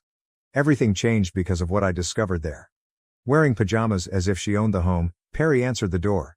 She didn't say, "Hey, nice to see you," or even, "What's brought you here?" Rather, she asked, "Oh, what are you doing here?" With an irritated expression, as though I were breaking her schedule. As I stood there, I tried to take in everything I was seeing. I felt sick to my stomach when I entered. The entire house has been converted into Perry's private area. Her personal portraits had taken the place of our family photos on the walls, her clothes were draped over the furniture and her art supplies were strewn all over the table that had once been our parents' dining room table. She was allegedly now a budding social media personality, and the spare room had been transformed into some sort of creative studio for her latest business endeavor. "Where's Dad and Mom?" I was able to inquire while attempting to remain calm. She answered nonchalantly, as though everyone knew, "Oh, they moved out a few weeks ago. Across town, they discovered a pleasant rental. Did they not inform you?" Certainly they hadn't informed me. No one had considered mentioning that Perry had moved in and my parents had left, even though I had been making extra mortgage payments on this place. I felt like I was physically struck by the betrayal. I contacted my folks while seated on the couch, which was now adorned with Perry's throw cushions. This time, Mom responded, and her justification infuriated me. "We planned to inform you, honey. We believed this would be the ideal setting for Perry, who required a steady setting to concentrate on her career. You're doing great, and she needs time to figure out what she wants to do." Mom's voice took on that recognizable guilt-tripping tone when I brought up the fact that I was the one making the mortgage payments. "Can't you help your sister after all we've given up for you? Your additional payments will be used to cover our new rent. Everything remains within the family." I lost it at that point. Remains with family? I didn't buy this house to give Perry a free crash pad. I bought it for you and Dad. And without notifying me, you're paying your rent with my extra mortgage payments? In an attempt to manipulate me, Mom broke down in tears and said that I was being self-centered and that family members should support one another. After I obtained my IT job, Dad got on the phone and started lecturing me about how I've changed and gotten materialistic. The actual kicker? The majority of their furniture had already been transferred into their new rental, leaving Perry with the more recent pieces I had assisted them in purchasing for the property. I was the one who was really footing the bill, and they had planned this entire event without ever contacting me. "I'm focusing on building my brand right now," Perry responded with a shrug when I questioned her about her involvement in the mortgage. She replied, "I'll be able to help out once I get my social media following up," as she opened a new ring light that she was probably buying with the additional cash I had been giving for the mortgage. I alternated between anger and incredulity during the drive home. The family first lectures, guilt trips and years of manipulation were all meant to keep me footing the bill while I put my own life on hold. I've been allowing myself a few days to calm down and gather my thoughts before deciding what to do next. A part of me wants to halt all payments right away and let them face the repercussions. Fighting against years of training and worrying about being the bad son who left his family is another aspect. However, one thing is certain: this cannot go on. I have had enough of being the family ATM. This weekend, I've planned a meeting with my parents to establish some clear guidelines. Perry must either start making a sizable mortgage payment or something will need to change. I'll provide another report following the meeting, but I already have a feeling it won't be pleasant. My parents are skilled manipulators of emotions, and I have no doubt that they are already preparing their case. But for the first time in my life, I'm prepared to defend my position, even if it means playing the antagonist in their tale. I'm aware of the irony. My sister lives rent-free in a home I pay for, but I continue to share a room with her. I sometimes question how I allowed things to get to this point, but I suppose that's what happens when you're subjected to manipulation and guilt from your family for years. Update 2. Things didn't go as planned when I confronted my folks. In fact, it went worse than I had anticipated. Allow me to describe what transpired during one of the most tense family gatherings I have ever experienced. When I got to their new rental apartment, I found that it was considerably more costly than their old one. I saw a big TV and some new furniture as soon as I came in. I could now pinpoint the precise source of my additional mortgage payments. They had purposefully scheduled this meeting for a family meal, presumably in the hopes that I wouldn't object when food was involved. In hindsight, I should have anticipated that they would work against me, but Perry was also present, which was not in my original plan. They started their plan before I could even begin to talk about the house problem. My favorite childhood supper was made by Mom, emotional manipulation 101, and Dad began displaying old pictures of me while discussing simpler times when family meant everything. I made an effort to direct the discussion toward the real problem. We must discuss Perry's living situation and the house. The mood changed at once. Mom set her fork down. Dad's expression tightened. Her phone suddenly piqued Perry's curiosity. "Observe," I began. "I purchased that home for you and your father. Now that you've moved out and given it to Perry, you're paying your rent with my extra money. I wasn't told about any of this, and that needs to change." Dad went on the attack right away. "You're keeping score now then? Following all that we have done for you?" He produced a notebook, a real notebook, in which he had recorded all of the costs they had ever expended for my schooling. "Should we discuss our expenses for your tech school? What did we give up?" Mom, who can cry on command, I promise, adopted a different tack. Tears already welling up. Mom added tearfully, "We thought you'd understand. Perry is having a hard time figuring out her path, and we just want both of our children to succeed. Isn't that what family does? Support each other?" I'm actually working really hard on my social media presence. I've gained 200 followers this month. The house gives me the perfect backdrop for my content. My lifestyle influencer career is about to take off, Perry said, eventually looking up from her phone to share her viewpoint. Perry, you're living rent-free in a house I'm paying for while I'm still sharing an apartment with roommates. How is that fair? I was hearing, and I couldn't believe it. Not everything is about money. You're so privileged with your tech job. You don't understand how hard it is for creative people like me, she said, rolling her eyes. Then they delivered another bombshell. Mom hesitantly said they had already gotten quotations for the makeover and told Perry she could turn the garage into a content creation studio, expecting me to pay for it, of course. This stops now. Either Perry starts paying her fair share of the mortgage, or we need to figure out a different arrangement. I lost it at that moment. We put you through school. We sacrificed everything for your success, and now you're going to deny your sister the same chance, said Dad, slamming his hand on the table. The same chance? I chuckled sourly. This isn't about chances, it's about responsibility. Perry left high school and has never worked for more than 3 months. How can you be so cruel? We raised you better than this. Perry needs stability to pursue her dreams, Mom said, her tears growing more intense. I yelled back, what about my dreams? I've sacrificed everything for this family, including my own dreams, living with roommates, saving for the future and paying for a house I can't even live in. From there the debate got more heated as Dad began to enumerate all the sacrifices they had ever made for me. Mom continued to sob about her commitment to the family, and Perry accused me of being envious of her imminent success. Starting next month, I'm only paying the basic mortgage, no extras. I finally made my ultimatum. If Perry wants to stay in the house, she needs to contribute. If not, we need to sell it. Mom complained that I was ruining the family, Dad branded me materialistic and ungrateful, and Perry stormed out, accusing me of ruining her career before it had even begun. You would think that I had suggested setting fire to an orphanage. On the journey home, I began to reflect on all the years I had spent trying to please them. All the sacrifices I'd made, all the guilt I'd carried, and for the first time, I realized how manipulative they were. I left that night feeling both exhausted and oddly free. Dad sent multiple angry texts about my betrayal, Perry has posted ambiguous social media updates about toxic family members, and dealing with haters, Mom has been calling nonstop and leaving heartfelt voicemails about how they can't afford their rent without my help, and I've already contacted the bank to stop the extra payments. I've been the family ATM for too long, putting everyone else's demands before my own, but I'm not giving up this time. If they can't see that, perhaps more serious measures are in order. For the first time in my life, I'm willing to put myself first, even if it means becoming the antagonist in their story, but I have a sense that this isn't quite over yet. Update 3. Let me tell you how everything finally fell apart and where I am now.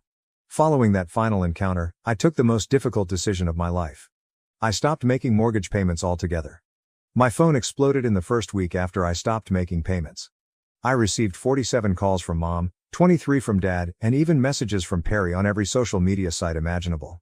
I blocked them all, but they got creative, using friends' phones, making new accounts on social media, and even reaching out to relatives I hadn't spoken to in years. I can't sleep knowing my son has abandoned us, was the first guilt-tripping statement in Mom's voicemails. We'll lose everything because of you, was the next desperate statement. In his more combative communications, Dad said, no son of mine would do this to his family. Of particular relevance was Perry's campaign against me on social media. She began sharing stories of toxic family members that ruin your dreams on a regular basis. The surrealist part was when I looked at Perry's Instagram and noticed that she was charging $50 per session for her insights into the influencer lifestyle, while holding creativity classes in the property I was paying for. She used my financial crisis as engagement material for her fans and turned the living room into a content-producing space. The bank sent out their first notice around week 3. My parents sent it to me with a single message instead of addressing the issue. Is this what you want, to see your family homeless? I archived the email without answering. The flying monkeys then appeared. I received calls from family friends I hadn't spoken to in years, expressing their disappointment with my decisions. I was ruining my parents' golden years, according to a long correspondence from my aunt. My former high school instructor even expressed concern about my recent changes in lifestyle on Facebook. None of them were aware that I had finally begun therapy and was recovering from years of emotional and financial abuse.